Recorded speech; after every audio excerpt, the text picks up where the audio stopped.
Hello everyone, welcome back to this channel पढ़ाकू लोग। My name is CS Payal Popli and हम पढ़ रहे थे क्लास 12th का बिजनेस स्टडीज का NCERT बुक। इसमें हम 4 चैप्टर्स तक पढ़ चुके हैं और आज इस वीडियो में हम पढ़ने वाले हैं हमारा चैप्टर नंबर 5 जो कि है ऑर्गेनाइजिंग। आई होप आप सभी ने 4 चैप्टर्स की वीडियोस देख ली हैं। जिस भी स्टूडेंट ने नहीं देखी हैं, प्लेलिस्ट का लिंक लिखा हुआ है डिस्क्रिप्शन बॉक्स में, जाके देख लीजिए। ओके, सो चैप्टर का नाम है ऑर्गेनाइजिंग। तो क्यों ना सबसे पहले हम ऑर्गेनाइजिंग का मतलब ही समझ लें। सो सबसे पहले जो टॉपिक हम पढ़ने वाले हैं वो होगा मीनिंग ऑफ ऑर्गेनाइजिंग। इमेजिन करो एक क्लास है जिसमें 5 स्टूडेंट्स हैं। ये 5 स्टूडेंट्स बहुत ज़्यादा शरारती हैं and at the same time बहुत अच्छे दोस्त भी हैं। मतलब एक शरारती स्टूडेंट तो समझ में आता है, लेकिन 5 स्टूडेंट्स शरारती, दैट टू दोस्ती भी अच्छी है, तो सोच के देखो क्लासरूम का क्या बुरा हाल होता होगा। इनकी एक टीचर थी बिल्कुल मेरी तरह। उसने एक दिन सोचा कुछ मज़ा चखाना चाहिए इन स्टूडेंट्स को, बहुत हो गया, अति में ही इन्होंने परेशान कर दिया पूरी क्लास को, आज तो इनको कुछ सबक सिखाना ही चाहिए। तो उस टीचर ने इन्हें लाइब्रेरी को अरेंज करने के लिए बोला। हुआ कुछ ऐसे था कि लाइब्रेरी में न्यू स्टॉक आया था बुक्स का, तो इनको काम मिला कि आप लोगों को ये बुक्स क्या करनी है, लाइब्रेरी में अरेंज करनी है। जैसे आप जाते हो लाइब्रेरी तो देखते हो ना, सेक्शंस बने होते हैं अलग अलग। हिस्ट्री का अलग सेक्शन है, मैथ्स का अलग सेक्शन है, फिक्शनल नॉन फिक्शनल बुक्स का अलग सेक्शन होता है। तो बस इनको क्या करना था, हर एक बुक को प्लेस करना था डिफरेंट डिफरेंट सेक्शंस में। अब यहां से स्टोरी को थोड़ा सा ध्यान से सुनिएगा। यहां 2 चीजें हैं जो इन स्टूडेंट्स को करनी पड़ेंगी बिफोर ये इस पर्टिकुलर टास्क को कंप्लीट कर सके। वो 2 चीज़ें क्या हैं? पहली चीज़ तो ये है कि इन स्टूडेंट्स को तय करना होगा, डिसाइड करना होगा कि कौन सा इंसान किस काम में अच्छा है, ताकि उस इंसान को उसी काम में लगाया जा सके। प्लस इनमें से कौन सा इंसान इंस्ट्रक्शन देगा एंड कौन सा इंसान इंस्ट्रक्शन लेगा, ये भी डिसाइड करना होगा इनको ये भी डिसाइड करना होगा कि काम कंप्लीट होने पे किसको इन्फॉर्म करना है, काम करना क्या है, वो पूछना किससे है।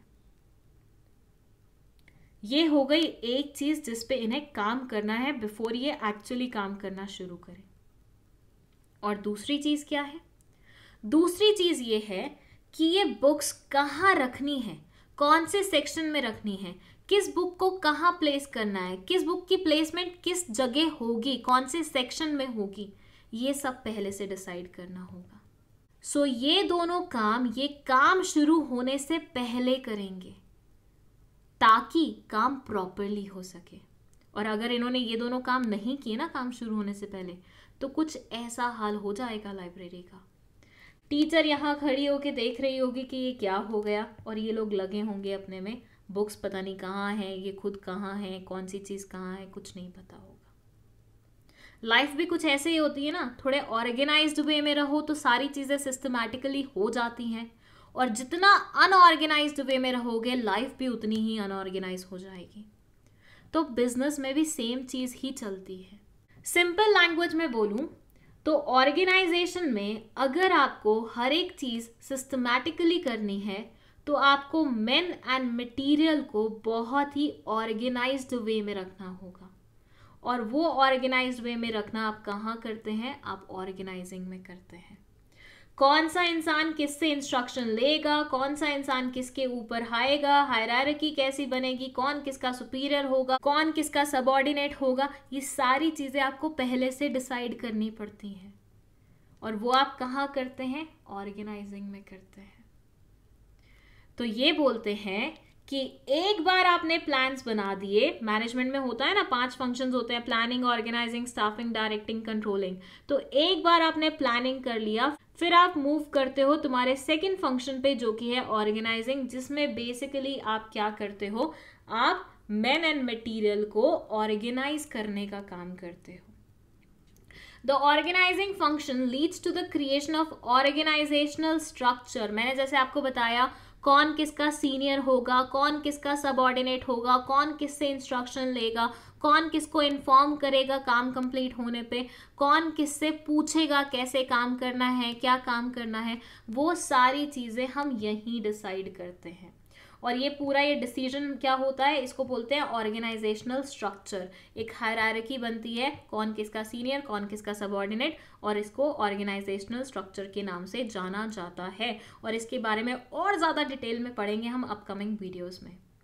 कौन किसके साथ किस रिलेशनशिप में होगा वो भी यहीं डिसाइड किया जाता है। तो शॉर्ट में बोलूँ तो ये बोलते हैं ऑर्गेनाइजिंग को हम ऐसा बोल सकते हैं कि एक ऐसी प्रोसेस है जिसमें हम प्लान्स को इम्प्लीमेंट करना इनिशिएट करते हैं। जो प्लान्स आपने बनाए थे फर्स्ट फंक्शन में, उनको अब इम्प्लीमेंटेशन पे ला रहे हैं हम। और कैसे ला रहे हैं? जॉब्स को क्लैरिफाई करके, वर्किंग रिलेशनशिप बना के, और इफेक्टिवली सारे रिसोर्सेज को डिप्लॉय करके। तो मैन एंड मटेरियल दोनों को ही ऑर्गेनाइज्ड वे में डिप्लॉय करने के बारे में आप सोचते हैं, सो दैट आप प्लान्स को इम्प्लीमेंट कर सके, and that's what we call organizing. So बिल्कुल एकदम लेमन्स लैंग्वेज में बोलूं तो ऑर्गेनाइजिंग कुछ नहीं है, जैसे हम अपनी लाइफ को, हमारी अलमीरा को, हमारी वार्डरोब को कहीं ना कहीं ऑर्गेनाइज करते हैं ना, हर एक चीज़ को ढंग से रखते हैं, हर एक चीज़ को प्रॉपरली प्लेस करते हैं ताकि ज़रूरत के समय पे वो आसानी से हमें मिल सके। वैसे ही ऑर्गेनाइजेशन में भी मेन एंड मटेरियल को हम एक प्रॉपर जगह पे प्लेस करते हैं, एक प्रॉपर सिस्टम में बांटते हैं और रिलेशनशिप बनाते हैं उनमें, सो दैट ज़रूरत पड़ने पर हमारा टाइम वेस्ट नहीं हो, हमें हर एक चीज़ प्रॉपर तरीके से, एक पर्टिकुलर सिस्टमैटिक तरीके से सही जगह मिल जाए। चलिए, मीनिंग तो हमने जान लिया इस वर्ड का, क्यों ना अब इसकी प्रोसेस जान लें। इसकी प्रोसेस बहुत छोटी सी है, सिर्फ 4 स्टेप्स से मिलके बनी है, तो जल्दी जल्दी जान लेते हैं क्या है उसमें। प्रीवियस वीडियो का वो ग्रुप 5 लोगों का याद है आपको? बस वही ग्रुप इस वीडियो में भी आ गया। उन्होंने बोला हमें तो फेम चाहिए, हमें हर वीडियो में आना है। तो ये 5 लोगों का जो ग्रुप था, इसमें इस बच्चे का था बर्थडे, और बाकी 4 इसको देना चाहते थे सरप्राइज पार्टी। इस सरप्राइज पार्टी की प्लानिंग वो ऑलरेडी कर चुके थे, अब उनको बढ़ना था नेक्स्ट लेवल पे। मतलब फर्स्ट स्टेप ये ऑलरेडी मैनेजमेंट का कर चुके हैं, अब ये करने वाले हैं उसका second function, that is organizing. पर इसमें ये ऐसा करेंगे क्या, तो आइए समझते हैं। भाई अब देखो, 4 लोग हैं, बर्थडे पार्टी प्लान की है, तो सबसे पहले तो ये लोग क्या क्या काम हो सकता है बर्थडे पार्टी पे वो सारा लिखेंगे। जैसे कि केक लाना रहेगा, डेकोरेशन करनी रहेगी, खाना लाना पड़ेगा, बलून्स अरेंज करने पड़ेंगे, गेस्ट को इनवाइट करना पड़ेगा। तो सारे काम की क्या करी, एक बढ़िया सी लिस्ट तैयार कर ली इन तीनों चारों ने। उसके बाद इन्होंने देखा कि इनमें कुछ कुछ काम ऐसे हैं जो एक समान है। लाइक केक और फूड ऑलमोस्ट सेम चीज़ है, दोनों खाने की ही चीज़ है। डेकोरेशन एंड बलून्स अगेन दोनों डेकोरेशन का पार्ट है। एंड फिर पार्टी इनवाइट्स अलग से रह गया। जब इन्होंने ऐसा देखा कि कुछ कुछ कैटेगरी में डिवाइड हो पा रहे हैं, तो इन्होंने वो कर लिया। फिर इन्होंने सोचा कि अब केक लाने वाला कौन होगा, डेकोरेशन करने वाला कौन होगा। तो एक लिस्ट उसकी बना ली कि मिंटू केक लेके आएगा, पिंटू खाना लेके आएगा, सत्तू डेकोरेशन का काम देखेगा, साथ में बलून्स भी ले आएगा, और धत्तू करेगा क्लीनिंग वर्क। एक बार ये डिसाइड करने के बाद कि कौन सा इंसान क्या काम करने वाला है, फिर इन्होंने बोला भाई देखो, बिना लीडर के तो अपन कभी काम करते ही नहीं है, क्योंकि हम इतने डिसिप्लिन है ही नहीं। मतलब 2 मिनट काम करेंगे, उसके बाद थक जाएंगे, फिर बोलेंगे छोड़ो हम नहीं लेके जा रहे केक, और ऐसे सारी चीज़ें टल जाएंगी। तो इन्होंने बोला एक बंदा जो डिसिप्लिन्ड हो और हम सबको काबू में रख सके, उसकी ज़रूरत है। तो इन्होंने प्रफुल्ल को काम दिया कि तू सबको कमांड देगा, तू सबको बताएगा केक किस टाइम पे लाना है, कहाँ लाना है, कैसे करना है, खाना लाना है तो कब लाना है, कितने लोगों को लाना है, तू बताएगा। और एक बार सबका काम कंप्लीट हो गया, उसके बाद तुम जाके इन्फॉर्म भी किसको करोगे, प्रफुल्ल को करोगे। सो किस तरह से किया इन्होंने काम? सबसे पहले तो सारे काम की लिस्ट बना ली, फिर उसमें से सिमिलर नेचर के जो काम थे वो देख लिए। उसके बाद इन्होंने हर इंसान को ध्यान में रखते हुए एक एक काम असाइन कर लिया, एंड देन इन्होंने अपना लीडर चूज कर लिया, मतलब एक सुपीरियर चूज कर लिया जो कि बाकी सबको कमांड देने का काम करेगा, बाकी सबको इंस्ट्रक्शन देने का काम करेगा, और उसको बाकी सब जाके बताएंगे कि हमारा काम कंप्लीट हो गया है, अब हमें नेक्स्ट काम दे दीजिए। बस यही तो कर दी इन्होंने पूरी की पूरी ऑर्गेनाइजिंग प्रोसेस। ऑर्गेनाइजिंग प्रोसेस में कुछ नहीं होता, पहले तो पूरे काम को आइडेंटिफाई किया जाता है। इन्होंने किया पार्टी रखनी है, ये पूरा काम था। पार्टी में क्या क्या काम होगा, केक लाना होगा, डेकोरेशन करनी होगी, फूड आइटम लानी होगी, बलून्स लाने होंगे, ये लाना होगा, वो लाना होगा, ये इंडिविजुअल काम हो गए। तो सबसे पहले बड़ा काम आइडेंटिफाई किया, उसके बाद उसे डिवाइड कर लिया। एक बार डिवाइड कर लिया, फिर जो सिमिलर नेचर के काम थे उनको डिपार्टमेंटलाइजेशन कर दी, मतलब सेम कैटेगरी में प्लेस कर दिया। एक बार वो भी हो गया, उसके बाद इन्होंने ड्यूटीज असाइन की कि ये काम ये इंसान करेगा, ये काम ये इंसान करेगा, ये काम ये इंसान, ये काम ये काम और ये इंसान। और उसके बाद इन्होंने अथॉरिटी और रिपोर्टिंग रिलेशनशिप बनाया। इन्होंने डिसाइड किया कि प्रफुल्ल को सब लोग जाके इन्फॉर्म करेंगे, प्रफुल्ल की पूरी पावर बनेगी कि वो बाकी सबको कमांड दे सकता है। और इतना ही सिंपल था आपका ऑर्गेनाइजिंग प्रोसेस। मात्र 4 स्टेप्स का ये पूरा प्रोसेस है, और थोड़ा सा इसको अब हम डिटेल में डिस्कस कर लेते हैं हर एक स्टेप को, सो दैट आपके पास लिखने के लिए प्रॉपर कंटेंट हो। फर्स्ट था identification and division of work. इसमें ये बोलते हैं the first step in the process of organizing involves identifying and dividing the work that has to be done in accordance with previously determined plans. मतलब पहले से जो already plans बने हुए हैं उसके अकॉर्डिंग आपने पूरे काम को क्या किया, आइडेंटिफाई कर लिया और डिवाइड कर लिया छोटे छोटे टुकड़ों में। ऐसे टुकड़ों में आपको डिवाइड करना है कि वो मैनेजेबल हो। ये ना हो कि एक इंसान के पास बहुत सारा काम जा रहा है और एक इंसान के पास कोई काम आ ही नहीं रहा। देन सेकेंड होता है डिपार्टमेंटलाइजेशन, जिसमें ये बोलते हैं once work has been divided into small and manageable activities, then those activities which are similar in nature are grouped together. ऐसी एक्टिविटीज जो कि सिमिलर लग रही होती हैं उनको हम क्या कर देते हैं, एक ग्रुप में प्लेस कर देते हैं, ताकि वो स्पेशलाइजेशन में फैसिलिटेट करे। कैसे होगा वो आगे चल के आपको पता लगेगा आगे की वीडियोस में। इस ग्रुपिंग प्रोसेस को हम बोलते हैं departmentalization. Departments can be created using several criterias as a basis. Department बहुत सारे अलग अलग क्राइटेरिया से क्या हो सकते हैं, क्रिएट हो सकते हैं। देन दे से कि फिर करते हैं हम assignment of duties. It is necessary to define the work of different job positions and accordingly allocate work to various employees. बहुत ज़्यादा ज़रूरी होता है किस जॉब का क्या काम बनता है वो डिफाइन किया जाए, और कौन सा इंसान उस काम को करेगा वो भी डिफाइन किया जाए। मतलब 2 चीज़ें हैं यहाँ पे समझने लायक, एक तो काम में क्या क्या काम आएगा, मतलब एक जॉब में क्या क्या काम आएगा, प्लस कौन सा इंसान वो सारे काम करेगा। 2 चीज़ें आप डिसाइड करोगे यहाँ पे। Once departments have been formed, each of them is placed under the charge of an individual.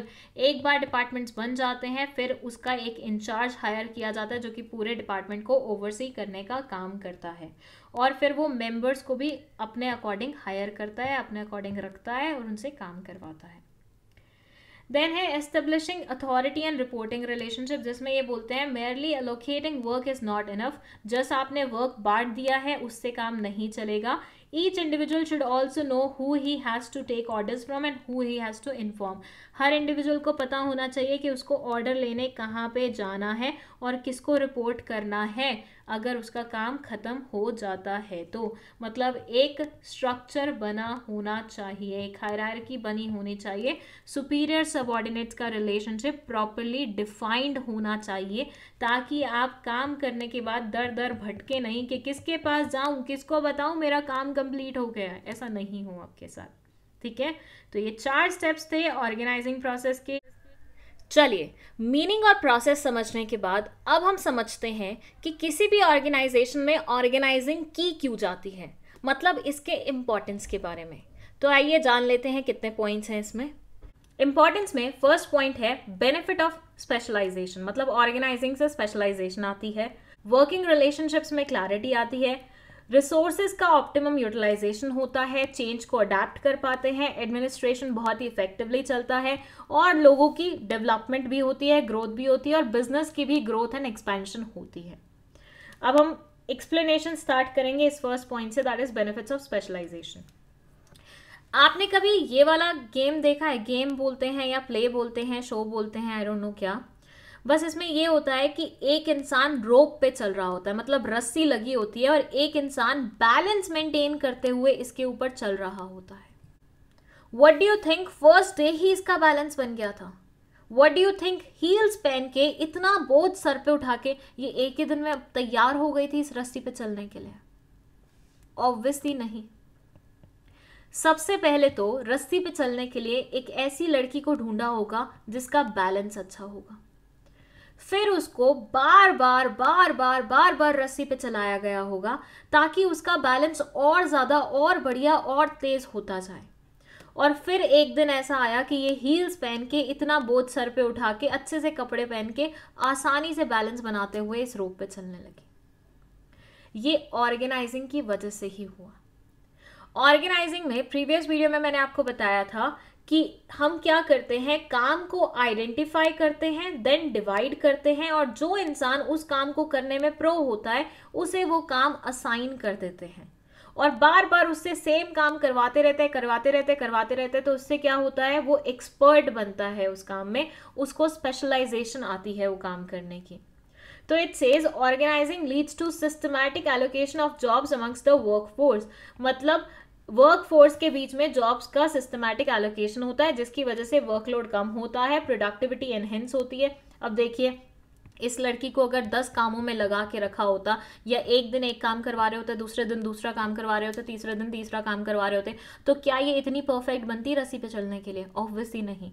ये इतनी परफेक्ट इसीलिए बनी है क्योंकि इसको बार बार लगातार सेम काम करवाया गया है और पहले इसके अंदर ऐसा कुछ देखा गया होगा कि हाँ ये लड़की कर सकती है, इसके बस की बात है। तो रेपिटेटिव परफॉर्मेंस जब आप करते रहते हो तो उससे आपका एक्सपीरियंस गेन होता है और कहीं ना कहीं स्पेशलाइजेशन आती है। नेक्स्ट है क्लैरिटी इन वर्किंग रिलेशनशिप्स। मैंने आपको बताया था कि ऑर्गेनाइजिंग में हम बेसिकली सुपीरियर और सबऑर्डिनेट फिक्स करते हैं कि कौन सुपीरियर होगा, कौन किसका सबऑर्डिनेट होगा, कौन किसको इंस्ट्रक्शन देगा, कौन किसको रिपोर्ट करेगा, राइट। तो यहाँ से क्लैरिटी मिलती है कि अगर आपके पास कोई काम नहीं है तो आपको किसके पास जाना है काम लेने के लिए, आपका काम कंप्लीट हो गया है तो आपको किसके पास जाना है काम के बारे में रिपोर्ट करने के लिए, कौन आपको इंस्ट्रक्शन दे पाएगा, कौन आपको ऑर्डर दे पाएगा। तो एक प्रॉपर एक हायरार्की बन जाती है जिसकी वजह से आप इधर उधर भटकते नहीं रहते। मतलब अब ये सबऑर्डिनेट का काम खत्म हो गया तो ही वोंट बी लाइक कि इधर जा रहा है कभी उधर जा रहा है, किसको बताऊं, किससे नेक्स्ट काम मांगू, किसके पास जाऊं, क्या करूं, ऐसे नहीं होगा। मतलब ये अनक्लियर माइंड से नहीं बैठा होगा, इसका काम खत्म हुआ या फट से जाएगा अपने बॉस के पास, उसको इन्फॉर्म करेगा कि मेरा काम खत्म हो गया, मुझे नेक्स्ट काम दे दो। तो वर्किंग रिलेशनशिप में भी काफी क्लैरिटी रहती है, कम्युनिकेशन लाइंस भी काफी प्रॉपर रहते हैं, सबको पता होता है मुझे किसके साथ कम्युनिकेट करना है, किससे इंस्ट्रक्शंस लेनी है, क्या बोलना है। So it says the establishment of working relationships clarifies lines of communication and specifies who to report whom. किसको किसको रिपोर्ट करना है. This removes ambiguity in transfer of information and instruction. इसकी वजह से जो ambiguity रहती है, थोड़ा ambiguous रहता है नेचर, वो थोड़ा सा सही हो जाता है. इसकी वजह से hierarchical order build हो जाता है, फिक्सेशन हो जाती है रिस्पॉन्सिबिलिटी की. मतलब सबको पता है कि कौन किसके लिए रिस्पॉन्सिबल है, कौन किसके लिए अकाउंटेबल है, किसकी अथॉरिटी कैसे बनती है. नेक्स्ट है ऑप्टिमम यूटिलाइजेशन ऑफ रिसोर्सेज. आपने कभी गन्ने का जूस बनते हुए देखा? क्या होता है उसमें? एक बार मशीन में गन्ना डाला जाता है, उसके बाद सेम गन्ने को दोबारा डाला जाता है, फिर तीसरी बार, चौथी बार, पांचवी बार, जब तक उससे लास्ट रस की बूंद नहीं निकल जाती है उसको बार बार बार बार बार बार डालते रहते हैं. क्यों ऐसा क्यों करते हैं? ताकि उससे मैक्सिमम जितना हम आउटपुट ले सकते हैं उतना ले लें. और ये कौन इंसान कर पाएगा? ये सिर्फ वही इंसान कर पाएगा जो कि गन्ने का जूस बनाने में एक्सपर्ट होगा. अगर मेरे या आप जैसे लोगों को गन्ने बनाने का जूस दे दिया गया हो तो हम क्या करेंगे, एक बार गन्ना इसमें डालेंगे, जितना जूस निकला, उसके बाद उसे फेंक देंगे और दूसरे गन्ने के वो उठा लेंगे. यही करेंगे ना. क्यों? क्योंकि हम एक्सपर्ट नहीं हैं. तो एक इंसान जो काम करने में एक्सपर्ट होता है, प्लस उसको रेपिटेटिव वे में आप वही काम करा रहे हो, तो उसको एक्सपीरियंस उसका बढ़ता है, जिसकी वजह से वो वेस्टेज कम करता है, जिसकी वजह से रिसोर्सेज का फुल यूटिलाइजेशन होता है. मतलब रिसोर्सेज बहुत अच्छे तरीके से इस्तेमाल होते हैं, कम कॉस्ट में हम ज़्यादा आउटपुट डिराइव कर पाते हैं और एफिशिएंसी ला पाते हैं. So it says organizing leads to proper usage of material, financial and human resources. ये बोलते हैं कि हर एक चीज़ का, चाहे वो मटेरियल हो, चाहे वो फाइनेंशियल रिसोर्सेज हो मतलब पैसा हो, चाहे वो ह्यूमन रिसोर्सेज हो मतलब लोग हों जो आपके यहाँ पे काम कर रहे हो, हर एक चीज़ का बिल्कुल निचोड़ निकाल के उसको इस्तेमाल किया जाता है और इससे ओवरलैपिंग भी नहीं होती काम की और रिसोर्सेज का बेस्ट यूटिलाइजेशन भी होता है. अडेप्टेशन टू चेंज में क्या बोलते हैं? देखो, ऐसे इमेजिन करो एक घर है, ठीक है. इस घर में हर एक चीज़ बहुत ही सिस्टमैटिक तरीके से करी हुई है, हर एक चीज़ बहुत ही ऑर्गेनाइज्ड वे से की हुई है, लोग भी बहुत ऑर्गेनाइज्ड वे से रहते हैं और रिसोर्सेज भी बहुत ऑर्गेनाइज्ड वे से रखे हुए हैं। अब यहाँ पे अगर हम कोई नया इंसान ला देते हैं या इस घर में कोई बहुत बड़ा चेंज कर देते हैं, तो क्या यहाँ के लोगों को उस चेंज को फेस करना मुश्किल होगा? बिल्कुल भी नहीं, क्योंकि उनकी लाइफ में ऑलरेडी बहुत सारी चीज़ें सिस्टमैटिक तरीके से चल रही थी, तो कोई भी नया चेंज उसके लिए बहुत बड़ी चीज़ नहीं माना जाएगा। वहीं पे अगर एक दूसरा घर है जहाँ पे वैसे ही बड़ी हौच पौच रहती है, कुछ भी कहीं पे भी हो रहा है, कहीं पे कोई कहीं जा रहा है, कोई कहीं जा रहा है, कोई कहीं रह रहा है, कोई कुछ कर रहा है, वहाँ पे अगर आप छोटे से छोटा चेंज भी लाओगे ना, पूरा घर उथल पुथल हो जाएगा, कोई अडाप्ट ही नहीं कर पाएगा उस चेंज के साथ। सबको यूं होगा ये क्या हो गया हमारे साथ, अरे अरे निकालो इसको, हटाओ इसको, ऐसा हो जाएगा। तो जो चीज़ें पहले से सिस्टमैटिक नहीं है वहाँ पे हल्का फुल्का चेंज भी आता है तो वो ढह जाती हैं। बट जो चीज़ें स्टेबल हैं, जो चीज़ें अच्छे से पहले से ऑर्गेनाइज्ड वे में रखी हुई हैं, अगर वहाँ पे आप चेंज लाते हो तो वो बहुत बड़ी बात नहीं कंसिडर की जाती, उस चेंज को आराम से अकोमोडेट कर लिया जाता है। तो ये बोलते हैं the process of organizing allows a business enterprise to accommodate changes in business environment. तो बिजनेस एनवायरनमेंट में कोई भी बड़ा चेंज इनके लिए बहुत बड़ी चीज नहीं होता, वो उसे आसानी से अडेप्ट कर लेते हैं। नेक्स्ट है इफेक्टिव एडमिनिस्ट्रेशन। अब भाई देखो, अगर मुझे किसी ने हायर किया है, ठीक है, लेकिन मुझे ये नहीं बताया गया कि मुझे इंस्ट्रक्शन कहाँ से मिलेंगे, मुझे कमांड्स कहाँ से मिलेंगे, मुझे ऑर्डर्स कहाँ से मिलेंगे और मुझे रिपोर्टिंग कहाँ करनी है, तो मैं क्या करूँगी, कभी इससे बात करी हूँ, कभी उससे बात करी हूँ, कभी इसका काम करी हूँ, कभी उसका काम करी हूँ, बिल्कुल ऐसी हालत हो जाएगी मेरी। कभी कोई अपना काम देके जा रहा है, कभी कोई, कभी कोई, कभी कोई, कभी कोई, कभी कोई। कभी इंटर्नशिप की है तुम लोगों ने? इंटर्न्स के साथ कुछ ऐसा ही हाल होता है। जब आई वॉज डूइंग CS की इंटर्नशिप, मुझे कोई भी रैंडम इंसान ऑफिस में उठ के कोई भी काम दे जाता था और मैं कुछ भी करती रहती थी पूरा दिन। किसी दिन कुछ किया तो किसी दिन कुछ किया, कोई क्लैरिटी नहीं थी। तो बस यही हाल ना हो, ये ऑर्गेनाइजिंग इंश्योर करता है। ये पहले से ही सिस्टम बना देता है कि भैया देखो तुम इसके अंडर आओगे, तुम्हारे अंडर ये आएंगे, तुम्हें ऐसे एक्ट करना है, तुम्हें इसको इन्फॉर्म करना है, ये तुम्हें इन्फॉर्म करेंगे। तो उससे पूरा का पूरा एडमिनिस्ट्रेशन बहुत ही अच्छे तरीके से चलता है। किसको कब कहाँ किसके पास जाना है, किस काम के लिए जाना है, क्या काम करना है, कैसे करना है, उन सारी चीज़ों की प्रॉपर क्लैरिटी रहती है। So it says organizing provides a clear description of jobs and related duties. हर इंसान को पता होता है उनको क्या काम करना है, प्लस उस काम में क्या क्या ड्यूटीज आती हैं वो भी अच्छे से मेंशन होता है। This helps to avoid confusion and duplication. अब इससे क्या होता है, कोई confusion नहीं है कि मेरे दिमाग में ये चल रहा है, सामने वाला भी सेम काम कर रहा है, मैं भी वही काम कर रही हूँ, ऐसा कुछ भी नहीं रहेगा। प्रॉपर एग्जीक्यूशन होगा और काम अच्छे बढ़िया तरीके से हो जाएगा एंड एडमिनिस्ट्रेशन भी प्रॉपरली इफेक्टिवली चलेगा। नेक्स्ट है डेवलपमेंट ऑफ पर्सनल। अब यहाँ पे ना फर्स्ट पॉइंट वाला एग्जाम्पल याद करो, उसमें क्या था, एक लड़की थी जो कि रोप पे बहुत आसानी से बैलेंस बनाते हुए चल रही थी। क्या वो हमेशा से ऐसी थी? ऑब्वियसली नहीं। जब वो आई होगी तो उसका हल्का फुल्का बैलेंस ठीक होगा, कभी वो इधर गिरती होगी, कभी उधर गिरती होगी, कभी यहाँ जाती होगी, कभी वहाँ जाती होगी, बहुत बार चोट भी खाई होगी। फिर वो इतनी प्रो हुई कि वो हील्स पहन के काम करने लगी। फिर वो और प्रो हुई तो उसने सर पे बोझ रखना शुरू कर दिया। फिर वो और प्रो हुई तो उसने और ज़्यादा चीज़ें सर पे रख के हील्स पहन के काम करना शुरू कर दिया और आज की डेट में वो परफेक्टली इस रोप पे चल रही है। ये सारी चीज़ एक दिन में तो नहीं हुई। और अल्टीमेटली देखा जाए तो ये पूरी प्रोसेस में किसका भला हुआ? इस बंदी का भला हुआ ना। चलो ठीक है, मैं मानती हूँ उस ऑर्गेनाइजेशन का भी भला हुआ जिसने इसको हायर किया हुआ था, वो भी अच्छा पैसा कमा पाई इसकी वजह से, लेकिन इस बंदी का भी तो भला हुआ। आज ये मतलब इस स्टेज से जहाँ पे ये बैलेंस भी नहीं मेंटेन कर पा रही थी ढंग से, उस स्टेज पे पहुंच गई है जहाँ पे ये बैलेंस भी मेंटेन कर रही है और बहुत इफेक्टिवली मेंटेन कर रही है। तो ऑर्गेनाइजिंग से जब हम एक इंसान को बार बार सेम नेचर का काम करवाते हैं, रेपिटेटिव नेचर का काम कराते हैं, उसको बार बार सेम काम करने का मौका देते हैं, तो उसकी खुद की भी डेवलपमेंट होती है, वो खुद भी उस काम को करने में प्रो बनता है। जैसे तुमने वो मूवी देखी है चांदनी चौक टू चाइना, उसमें अक्षय कुमार इतनी फट फट फट फट फट फट सारी वेजिटेबल्स काट लेता है। क्या वो हमेशा से ऐसे था? नहीं, पहले तो वो बहुत ही लल्ला सा इंसान था, पहले तो उससे कुछ कटता ही नहीं था, लेकिन ओवर द इयर्स उसने वो काम बार बार बार बार बार बार बार बार किया तो वो प्रो बन गया। अब वो बहुत ईजिली सब्जियां काट पाता है, फटाफट काट पाता है।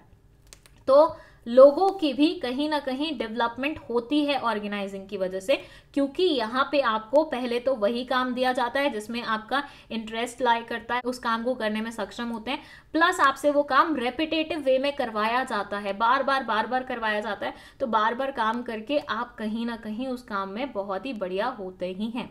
जैसे मैं एक बार बिजनेस स्टडीज पढ़ा रही हूँ तो मैं थोड़ी सी अच्छी होंगी, लेकिन मैं 2 बार पढ़ाऊंगी, मेरा पढ़ाने का तरीका बेटर होगा। मैं 4 बार पढ़ाऊंगी, मेरा पढ़ाने का तरीका और बेटर होगा। जितनी बार मैं पढ़ाती जाऊंगी, पढ़ाने का तरीका एज वेल एज नॉलेज दोनों ही मेरी बढ़िया होती जाएंगी। नेक्स्ट है एक्सपेंशन एंड ग्रोथ। जब ऑर्गेनाइजेशन में सब बढ़िया तरीके से चल रहा है, सब सिस्टमैटिक तरीके से चल रहा है, सब ऑर्गेनाइज्ड वे में चल रहा है, अच्छा इफेक्टिव एडमिनिस्ट्रेशन भी है, लोगों की ग्रोथ भी हो रही है, तो अल्टीमेटली बिजनेस ग्रो नहीं करेगा क्या? बिल्कुल करेगा। तो बिजनेस को भी अच्छा मौका मिल जाएगा ग्रो करने का। अब ये होगा कैसे? देखो, जब इंसान तुम्हारे यहाँ पे जो काम कर रहे हैं वो एफिशिएंटली काम करना शुरू कर देंगे, बिना वेस्टेज के काम करना शुरू कर देंगे, तो ऑर्गेनाइजेशन में एफिशिएंसी आएगी, कम कॉस्ट में आप ज्यादा आउटपुट डिराइव कर पाओगे, इससे प्रॉफिट बढ़ेगा। प्रॉफिट बढ़ेगा तो उस प्रॉफिट को तुम आगे एक और क्या करते रहोगे? इन्वेस्ट करते रहोगे बार बार बिजनेस में बार बार इन्वेस्ट करोगे, तुम्हारा बिजनेस यहाँ से यहाँ होगा, यहाँ से यहाँ होगा, यहाँ से यहाँ होगा, यहाँ से यहाँ होगा, और फिर बहुत बड़ा बन जाएगा। सो एक्सपेंशन एंड ग्रोथ दोनों ही पॉसिबल हो पाती है। And that's it. हमारे इंपॉर्टेंस के पॉइंट्स यहीं पे कंप्लीट होते हैं। मैं एक बार रिवाइज करा दूं। बेनिफिट ऑफ स्पेशलाइजेशन में ये बोलते हैं कि बार बार अगर एक इंसान से एक ही काम करवाते रहोगे तो वो उस काम को करने में प्रो हो जाएगा, क्योंकि ऑर्गेनाइजिंग में हम ये तय करते हैं कौन किसके ऊपर काम करेगा, कौन किसके अंडर काम करेगा, तो वर्किंग रिलेशनशिप में बहुत अच्छे से क्लैरिटी आती है। क्योंकि हम एक इंसान से बार बार सेम नेचर का काम करवाते रहते हैं तो वो उस काम को करने में प्रो हो जाता है, जिसकी वजह से वो वेस्टेज कम करता है रिसोर्सेज की और ऑप्टिमम यूटिलाइजेशन होती है रिसोर्सेज की। जब हर एक चीज प्रॉपर तरीके से चल रही है, ऑर्गेनाइजेशन में स्टेबिलिटी है, तो उसके कारण कोई भी नया चेंज हमारे लिए बहुत बड़ा नहीं कंसिडर किया जाता। हम आसानी से उस चेंज को अडेप्ट कर लेते हैं, क्योंकि सबको पता है कौन किसको रिपोर्ट करेगा, कौन किससे इंस्ट्रक्शन लेगा, तो उससे एडमिनिस्ट्रेशन भी बहुत इफेक्टिवली वर्क करता है। कोई भी कॉन्फ्लिक्ट नहीं रहता है और कोई भी एम्बिग्विटी नहीं रहती है, लोगों में कंफ्यूजन नहीं रहती है। एक इंसान से बार बार सेम नेचर का काम कराते रहोगे तो वो इंसान उस काम को करने में प्रो हो जाएगा, जिसकी वजह से उसकी खुद की भी डेवलपमेंट होगी। हर एक काम प्रॉपर तरीके से चल रहा होगा, ऑर्गेनाइजेशन स्टेबिलिटी से चल रही होगी, प्लस ऑर्गेनाइजेशन में रिसोर्सेज का यूटिलाइजेशन भी ऑप्टिमम होगा, तो ऐसे में ऑर्गेनाइजेशन एक्सपैंड भी करेगा, ग्रो भी करेगा। चलिए, अब बारी आती है इस चैप्टर के सबसे इंपॉर्टेंट टॉपिक के बारे में, जहां से मैक्सिमम क्वेश्चंस आते हैं। अब हम बात करेंगे ऑर्गेनाइजेशनल स्ट्रक्चर के बारे में और उसके टाइप्स के बारे में। सो 2 तरह के ऑर्गेनाइजेशनल स्ट्रक्चर्स हैं, फंक्शनल एंड डिविजनल। इसमें हम इन दोनों का मतलब समझेंगे, इनके फीचर्स के बारे में जानेंगे, इनके एडवांटेजेस और इनके डिसएडवांटेजेस के बारे में भी बात करेंगे। ठीक है, तो चलिए शुरू करें। सबसे पहले समझते हैं ऑर्गेनाइजेशनल स्ट्रक्चर क्या होता है। मैंने आपको बताया था ऑर्गेनाइजिंग वाली वीडियो में ही कि किसी भी ऑर्गेनाइजेशन में जो ह्यूमन रिसोर्स होता है उसको हमें प्रॉपरली प्लेस करना पड़ता है। ये डिसाइड करना पड़ता है कौन सीनियर बनेगा, कौन उसका सबऑर्डिनेट बनेगा, कौन किससे इंस्ट्रक्शंस लेगा, कौन किससे ऑर्डर लेगा, कौन किसको रिपोर्ट करेगा। तो एक जब ऐसा स्ट्रक्चर पूरा तैयार हो जाता है कि ये इसके अंडर आएगा, ये इसके अंडर आएंगे, फिर ये इसके अंडर काम करेंगे, ये इनको रिपोर्ट करेंगे, ये आगे इसको रिपोर्ट करेगा, तो पूरा जब ऐसा स्ट्रक्चर तैयार हो जाता है, एक ऐसी हायरार्की तैयार हो जाती है, इसी को हम बोलते हैं ऑर्गेनाइजेशनल स्ट्रक्चर। सो ये ऐसे मानिए हड्डियों का ढांचा होता है ना, जैसे किसी भी ह्यूमन बॉडी में, बिल्कुल वैसा ही है ऑर्गेनाइजेशन के लिए। ये ढांचा है ऑर्गेनाइजेशन का। सो ये बोलते हैं कि जैसे जैसे ऑर्गेनाइजेशन ग्रो करता है, बहुत ज़्यादा ज़रूरी होता है कि कोऑर्डिनेशन मेंटेन रहे। और कोऑर्डिनेशन कब मेंटेन रहेगा? जब हमने अपने स्ट्रक्चर पे, हमारे ढांचे पे बहुत अच्छे तरीके से काम किया होगा। तो ऑर्गेनाइजेशनल स्ट्रक्चर में बस इतना सा ही था, लेकिन अब इसके हम टाइप्स को डिस्कस करेंगे। इमेजिन करो एक इंसान है जिसका नाम है भोला। ठीक है, भोला का खुद का एक बिजनेस है। किस चीज का बिजनेस है? क्लोथ मैन्युफैक्चरिंग का बिजनेस है। तो भोला भैया को अब क्या करना था? अपने लिए ऑर्गेनाइजेशनल स्ट्रक्चर बनाना था, उसको अपना ये ढांचा तैयार करना था, जिसके बारे में अभी जस्ट हमने बात करी है। तो इनके पास ना 2 ऑप्शंस थे। पहला था फंक्शनल और दूसरा था डिविजनल। फंक्शनल में बेसिकली क्या होता कि भोला भैया अपनी जो मैन्युफैक्चरिंग यूनिट थी ना, उसमें डिपार्टमेंट्स बनाते, तो वो डिपार्टमेंट्स वो कुछ इस तरीके से बनाते कि पहले डिपार्टमेंट में वो अकाउंटिंग वाला काम करवाते, दूसरे डिपार्टमेंट में वो प्रोडक्शन वाला काम करवाते, तीसरे डिपार्टमेंट में वो मार्केटिंग वाला काम करवाते, चौथे डिपार्टमेंट में वो CSR वाला काम कराते। सो अलग अलग डिपार्टमेंट्स क्रिएट कर दिए और हर एक डिपार्टमेंट को एक पर्टिकुलर टास्क असाइन कर दी। अब इस डिपार्टमेंट में जितने भी लोग होंगे वो सारा प्रोडक्शन से रिलेटेड ही काम कर रहे होंगे। इस डिपार्टमेंट में जितने भी लोग होंगे वो सारे के सारे मार्केटिंग में लगे होंगे। वहीं पे इस डिपार्टमेंट में जितने भी लोग होंगे वो अकाउंटिंग का काम देख रहे होंगे। ऑन द अदर साइड, अगर भोला भैया चूज करते हैं डिविजनल स्ट्रक्चर, तो यहाँ इनके जो डिपार्टमेंट्स होंगे वो पता है कैसे बनेंगे। एक डिपार्टमेंट बनेगा, क्योंकि ये अपने ऑर्गेनाइजेशन में पैंट्स बनाते थे, तो एक डिपार्टमेंट हो जाएगा डिपार्टमेंट पैंट्स वाला, एक हो जाएगा स्कार्फ्स वाला या दुपट्टे वाला, एक हो जाएगा पोलो टी शर्ट वाला, एक हो जाएगा रेगुलर टी शर्ट्स वाला। तो यहाँ पे भी डिपार्टमेंट्स बने हैं, लेकिन डिपार्टमेंट्स कुछ इस तरीके से बने हैं कि प्रोडक्ट 1, प्रोडक्ट 2, प्रोडक्ट 3, प्रोडक्ट 4, ऐसे हमने सेग्रीगेशन कर दिया। तो यहाँ हमें क्या समझ में आया कि फंक्शनल स्ट्रक्चर में स्ट्रक्चर बनाते वक्त जो सेग्रीगेशन होता है वो फंक्शंस के बेसिस पे होता है। जैसे ऑर्गेनाइजेशन में एक प्रोडक्शन फंक्शन है, मार्केटिंग है, सेल्स है, अकाउंटिंग है, CSR है, तो पूरा सेग्रीगेशन, पूरा जो आपका स्ट्रक्चर तैयार होगा वो फंक्शंस के बेसिस पे होगा। वेयर एज डिविजनल में प्रोडक्ट्स के बेसिस पे क्या होता है, हमारा सेग्रीगेशन होता है।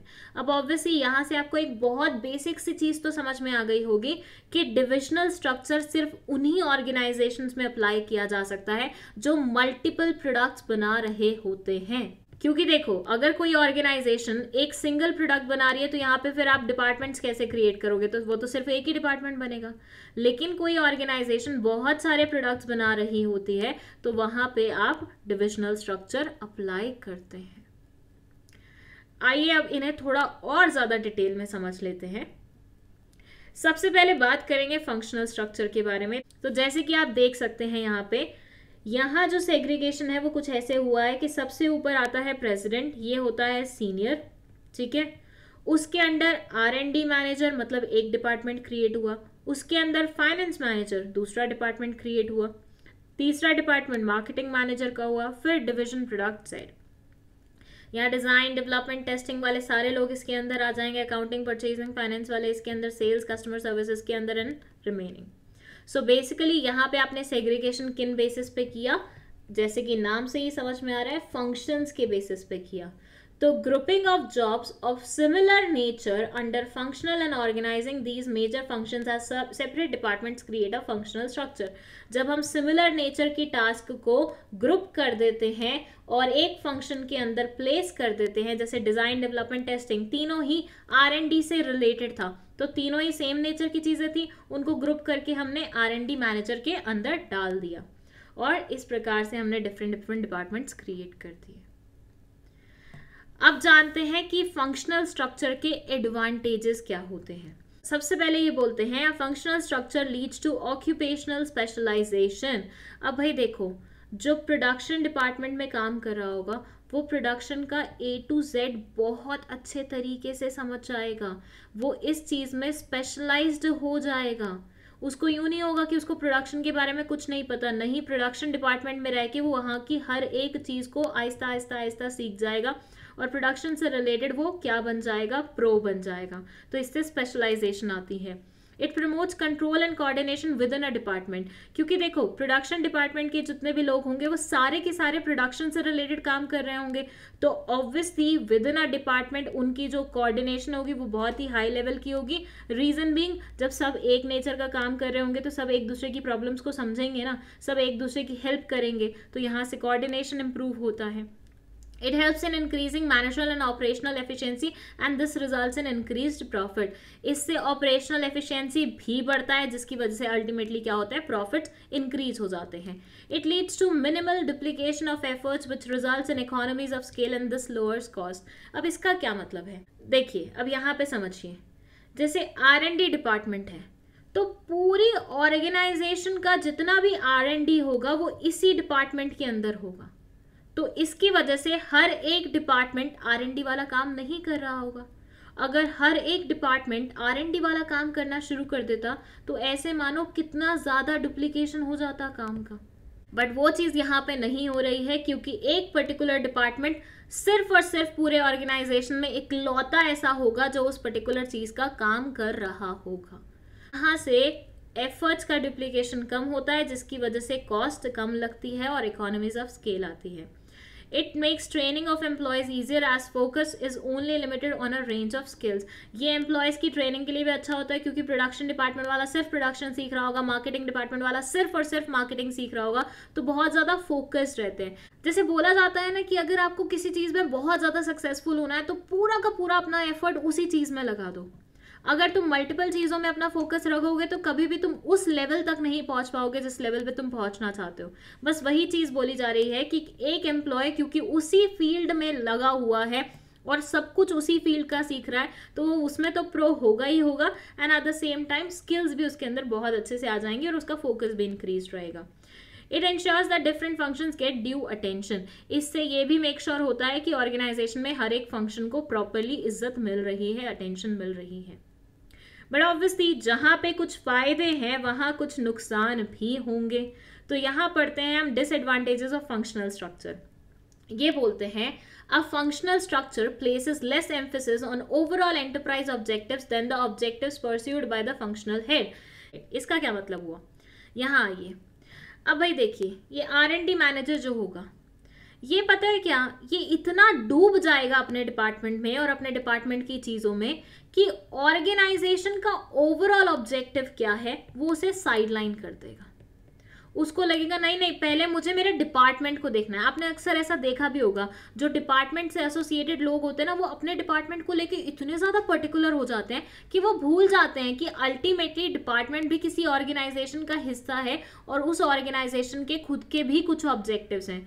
तो कई बार ऐसा देखा गया है कि ये लोग इतने पगला जाते हैं अपने डिपार्टमेंट्स को लेके कि ऑर्गेनाइजेशन के ओवरऑल ऑब्जेक्टिव को वो क्या कर देते हैं, सेकेंडरी बना देते हैं और अपने खुद के डिपार्टमेंट को सुप्रीम प्रूव करने में लगे रहते हैं, which is obviously wrong. Second इसमें जो डिसएडवांटेज है वो ये है, it may lead to problems in coordination as information has to be exchange across functionally differentiated departments.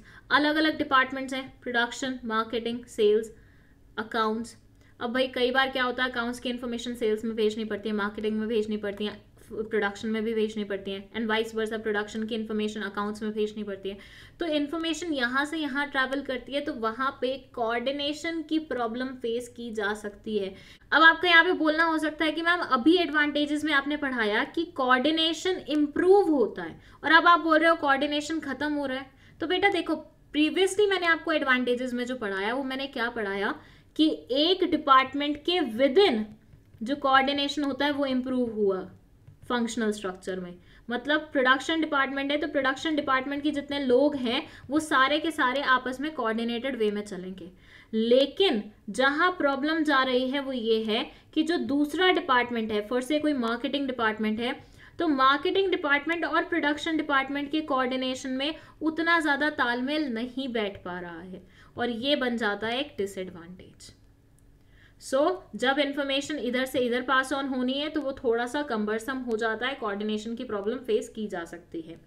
कई बार कॉन्फ्लिक्ट ऑफ इंटरेस्ट हो जाते हैं. जैसे प्रोडक्शन डिपार्टमेंट बोलता है मुझे महंगे वाले रॉ मटेरियल्स चाहिए या मुझे अभी रॉ मटेरियल्स चाहिए. अकाउंट्स डिपार्टमेंट बोलता है नहीं अभी फंड्स नहीं है. सेल्स डिपार्टमेंट बोलता है मुझे थोड़ा सा डिस्काउंट देना है लोगों को. अकाउंट्स डिपार्टमेंट बोलता है नहीं हमें प्रॉफिट जनरेट करना है तो आप डिस्काउंट नहीं दे सकते.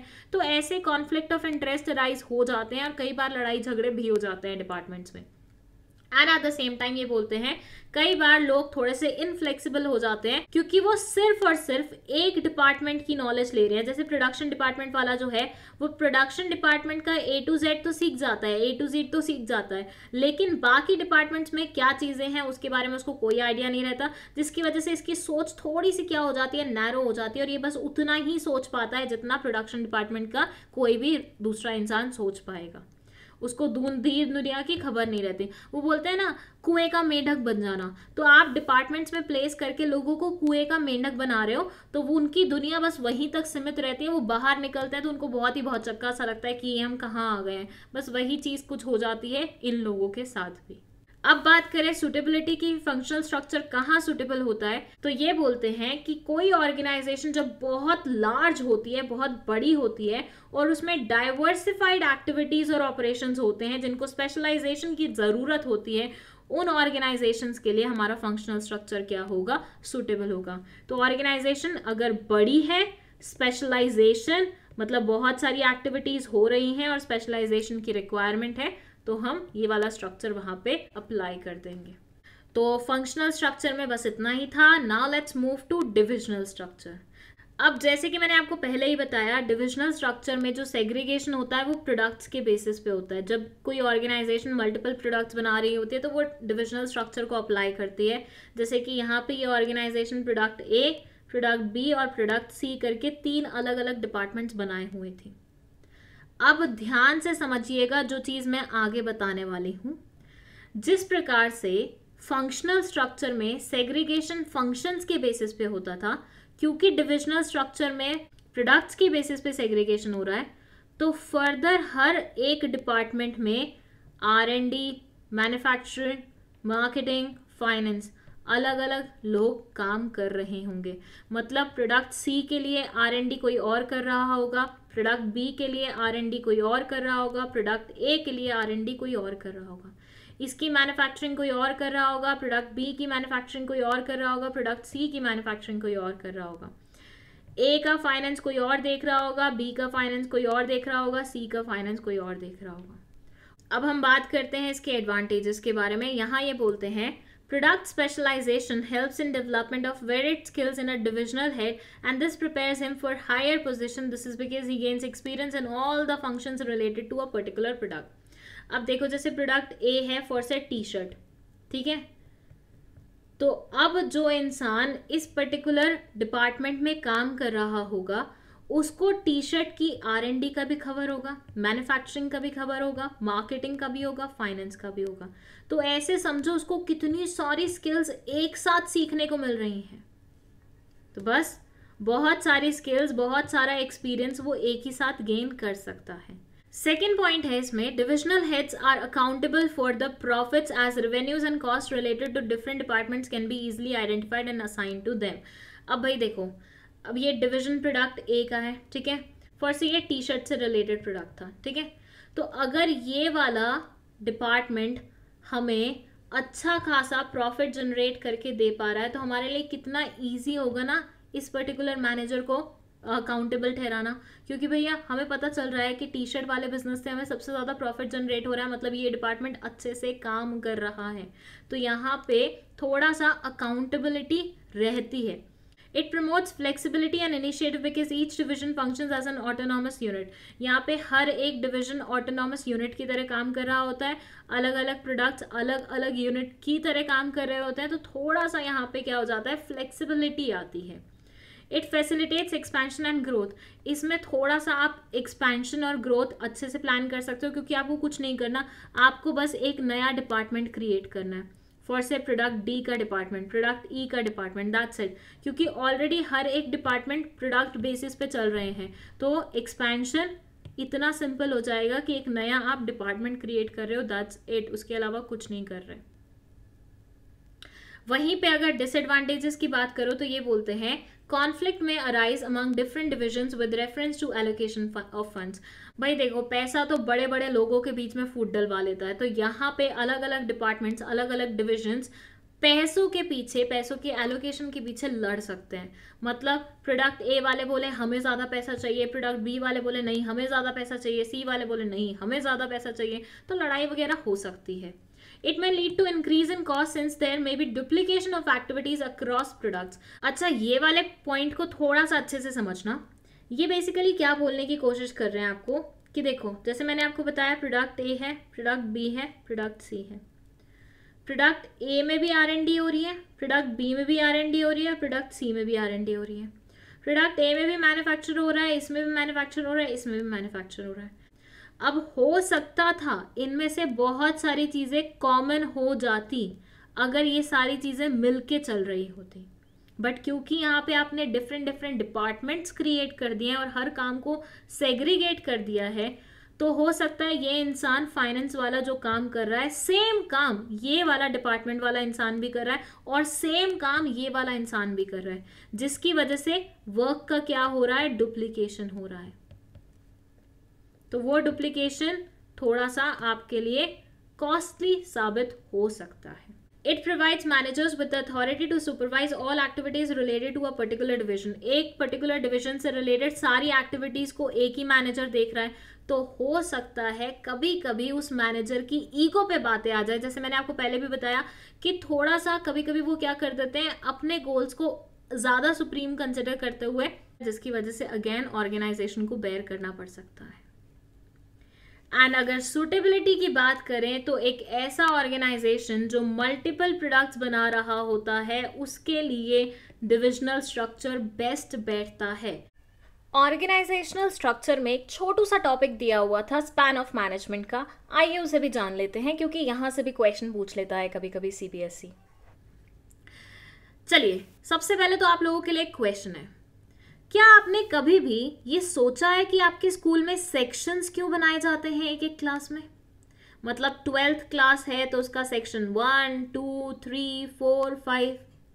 चलो 12th का फिर भी समझ में आता है कि किसी को PCM चाहिए होता है, किसी को PCB चाहिए होता है, किसी को कॉमर्स, किसी को आर्ट. लेकिन व्हाट अबाउट 8, 9, 10th? इसमें तो ऐसा कोई सेग्रीगेशन नहीं होता, इसमें तो ऐसे कोई भी सब्जेक्ट्स नहीं चुनने पड़ते, बट स्टिल सेक्शंस बनाए जाते हैं. कई कई स्कूल्स में तो ऐसे मानिए 8-8, 9-9 सेक्शंस होते हैं. ऐसा क्यों करते हैं? सोचो, क्यों तुम्हारे स्कूल वाले तुम्हें एक साथ एक क्लासरूम में नहीं पढ़ाना चाह रहे? क्यों तुम्हें अलग अलग अलग अलग कर रहे हैं, जबकि सिलेबस सबको सेम पढ़ाया जा रहा है बट अलग अलग पढ़ाया जा रहा है? क्यों? उसका सिंपल सा रीजन ये है कि एक टीचर कुछ सेलेक्टेड स्टूडेंट्स के नंबर को ही एक साथ इफेक्टिवली मैनेज कर सकती है. अब सोचो, तुमने एक क्लास में एक टीचर रखी है लेकिन स्टूडेंट्स रख दिए 150, 120. क्या वो टीचर इफेक्टिवली सबको पढ़ा पाएंगी? क्या वो मैनेज भी कर पाएंगी? बेचारी टीचर को ऐसे लगेगा कहाँ आ गई. उनके दिमाग में एक गाना घूमेगा कि रजिया गुंडों में फंस गई, क्योंकि बच्चे एकदम पावर में आ जाएंगे. 150 स्टूडेंट्स और एक सिंगल टीचर क्या ही कर लेंगे, राइट? इसलिए सेक्शंस बनाए जाते हैं.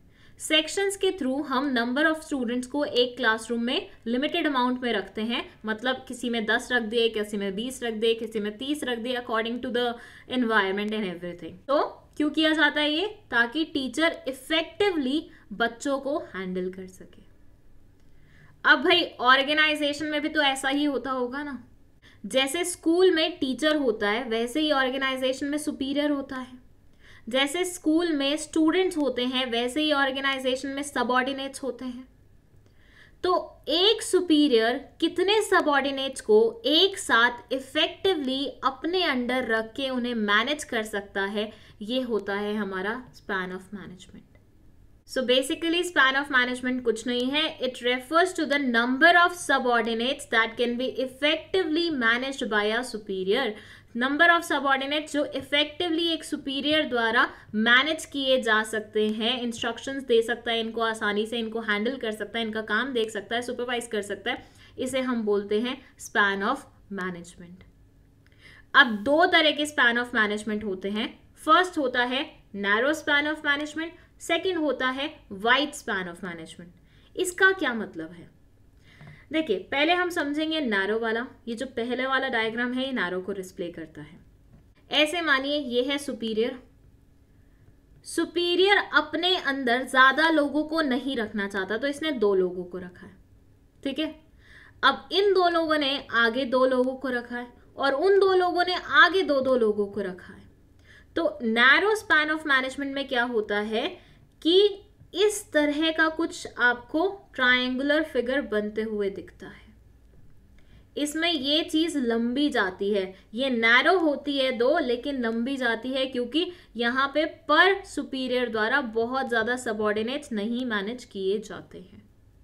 बट वहीं पे वाइड स्पैन का मतलब होता है कि जब एक सुपीरियर बहुत सारे सबऑर्डिनेट्स को अपने अंडर डायरेक्टली मैनेज करने के लिए रेडी हो जाए और वो फर्दर अपने अंदर 5-5, 6 जितने भी उनको लगे उतने सबऑर्डिनेट्स हैंडल करें, तो इसको हम बोलते हैं वाइड स्पैन। इसमें क्योंकि आप देखिए यूं जो ट्रायंगुलर फिगर बन रही है बहुत ही वाइडर वे में बन रही है, क्योंकि बहुत सारे सबऑर्डिनेट्स एक ही सुपीरियर के अंडर आ गए हैं ना, तो डायग्राम देखो कैसे जा रहा है। तो इसलिए इस कारण की वजह से इसे वाइड स्पैन ऑफ मैनेजमेंट बोला जाता है। तो ये हो गई हमारी 3 concepts. First, span of management, बोले तो एक सुपीरियर कितने सबऑर्डिनेट्स को अपने अंडर इफेक्टिवली हैंडल कर सकता है। नैरो स्पैन ऑफ मैनेजमेंट में एक सुपीरियर बहुत ज्यादा सबऑर्डिनेट्स को अपने अंडर नहीं रखता है बट लाइन लंबी खींच सकती है, वेयरएज वाइड स्पैन में एक सुपीरियर बहुत सारे सबऑर्डिनेट्स को अपने अंडर रख लेता है और इस वजह से जो डायग्रामेटिक फिगर बनती है वो इस प्रकार से बनती है। चलिए अब 2 और तरह के स्ट्रक्चर्स के बारे में पढ़ लेते हैं। वन इज फॉर्मल, ना तो वन इज इनफॉर्मल। यहाँ हम पढ़ेंगे इन दोनों के मीनिंग्स को, प्लस इनके फीचर्स को, इनके एडवांटेजेस, डिसएडवांटेजेस, प्लस इनके बीच में क्या डिफरेंस होता है उसके बारे में। भाई देखो, फॉर्मल स्ट्रक्चर को समझाने के लिए मैं बहुत ज्यादा तामझाम वाला एग्जाम्पल ना लेते हुए सिंपल सा एग्जाम्पल लेती हूँ, दैट इज तुम्हारे स्कूल का एग्जाम्पल। अब जब तुम स्कूल ज्वाइन करते हो तो यूजुअली स्कूल में तुम्हें एक ऐसा शख्स दिखाई देता है जो बहुत ही ज्यादा खड़ूस दिख रहा होता है। उसको देखते ही तुम थर थर कांपने लग जाते हो। कौन होता है ये? प्रिंसिपल। आई डोंट नो हर स्कूल के प्रिंसिपल इतने खड़ूस क्यों दिखते हैं। आई एम नॉट सेइंग कि वो होते हैं, बट खड़ूस दिखते जरूर हैं। अब इन प्रिंसिपल सर या मैम के नीचे आते हैं वाइस प्रिंसिपल, हेडमिस्ट्रेस। हमारी हेडमिस्ट्रेस तो दिखती भी कुछ ऐसे ही थी। उनके नीचे आते हैं डिपार्टमेंट्स के हेड और उनके नीचे आते हैं आपके क्लास टीचर्स। कुछ ऐसा ही स्ट्रक्चर होता है मोर और लेस हर स्कूल में। व्हाट डू यू थिंक, ये पूरा का पूरा स्ट्रक्चर क्या अपने आप एग्जिस्टेंस में आ गया था कि एक रैंडम इंसान चल के आया, वो बोला मैं प्रिंसिपल बनूंगा, प्रिंसिपल बनूंगा, दूसरा आया बोलता मैं वाइस प्रिंसिपल बनूंगा, तीसरी आई मैं हेडमिस्ट्रेस बनूंगी, और जो बाद में आए सबसे लास्ट में वो बोले चलो अब हमारे पास और कोई ऑप्शन नहीं है, हम टीचर्स ही बन जाते हैं। ऐसा हुआ था क्या? आंसर इज नहीं। ये पूरा का पूरा स्ट्रक्चर इंटेंशनली बनाया गया था कि ऐसे एक प्रिंसिपल सर होंगे, वाइस प्रिंसिपल होंगे, हेडमिस्ट्रेस होंगी एंड ब्ला ब्ला। तो ये पूरा स्ट्रक्चर इंटेंशनली फॉर्म किया जाता है। अब आप पूछेंगे क्यों फॉर्म किया जाता है, इतनी क्या काढ़ी थी लोगों को? तो ये फॉर्म इसलिए किया जा सकता है ताकि तुम जैसे शरारती स्टूडेंट थोड़ा सा डिसिप्लिन में रहें, ताकि आपका ऑर्गेनाइजेशन मतलब आपका स्कूल स्मूथली चले। ये ना हो कि 10th क्लास का स्टूडेंट 8th क्लास में बैठ रहा है, 8th क्लास का स्टूडेंट 9th क्लास में बैठ रहा है, कोई टीचर किसी को पढ़ाने जा रही है, कोई टीचर कहीं जा रही है, हेडमिस्ट्रेस अपना भिंडी वगैरह लेके आती है स्कूल में वही काटती रहती है, या वाइस प्रिंसिपल सारा सारा दिन अपनी गर्लफ्रेंड से फोन पर लगे रहते हैं। ऐसा नहीं हो, इसलिए ये प्रॉपर स्ट्रक्चर बनाया गया। सबको पावर्स बांटी गई कि तुम सबसे ज्यादा पावरफुल होगे, तुम उससे कम पावरफुल होगे, तुम उससे कम होगे और तुम्हारे पास कुछ ज्यादा पावर्स नहीं होंगी, बस तुम स्टूडेंट्स को चिल्ला पाओगे, दैट्स इट। मतलब तुम्हारी पावर सिर्फ स्टूडेंट्स तक लिमिटेड होगी। तो पूरा स्ट्रक्चर इंटेंशनली फॉर्म करने का सिर्फ एक ही रीजन था, ताकि ऑर्गेनाइजेशन को स्मूथली रन किया जा सके और सबको पता हो कि कौन किसका सुपीरियर है, कौन किसका जूनियर है, किसको ऑर्डर्स लेने कहाँ जाना है, किसको इंस्ट्रक्शंस लेने किसके पास आना है और किसको रिपोर्टिंग करने के लिए किस पास जाना है। और क्योंकि ये फॉर्मली बनाया जाता है तो इसे हम बोलते हैं formal organization. It says formal organization refers to organization structure which is designed by management to accomplish a particular task. ये बकायदा बनाया जाता है मैनेजमेंट द्वारा ताकि कोई पर्टिकुलर टास्क अकम्प्लिश किया जा सके। It specifies clearly the boundaries of authority and responsibility and there is a systematic coordination among various activities to achieve organizational goals. यहाँ पे हर इंसान की अथॉरिटी फिक्स की जाती है, हर इंसान की रिस्पॉन्सिबिलिटी फिक्स की जाती है। जैसे मैंने आपको बताया प्रिंसिपल सर सबसे ज़्यादा पावरफुल होंगे, मतलब सबसे ज़्यादा अथॉरिटी उनके पास होगी। And at the same time ये सारी चीजें इसलिए भी की जाती हैं ताकि कोऑर्डिनेशन मेंटेन रहे। लास्ट में ये बोलते हैं the structure in a formal organisation can be functional और डिविजनल। फॉर्मल स्ट्रक्चर को हम फर्दर बाइफिकेट कर सकते हैं, फंक्शनल में भी डिविजनल में भी, मतलब आपका ऑर्गेनाइजेशन पे जो सूट करे आप वही वाली स्ट्रक्चर फॉलो कर सकते हैं। और इनके बारे में मैंने प्रीवियस वीडियोस में ऑलरेडी आपको पढ़ा दिया है, ठीक है। चलो अब जान लेते हैं फॉर्मल ऑर्गेनाइजेशन के थोड़े से features. It says it specifies the relationship among various job positions.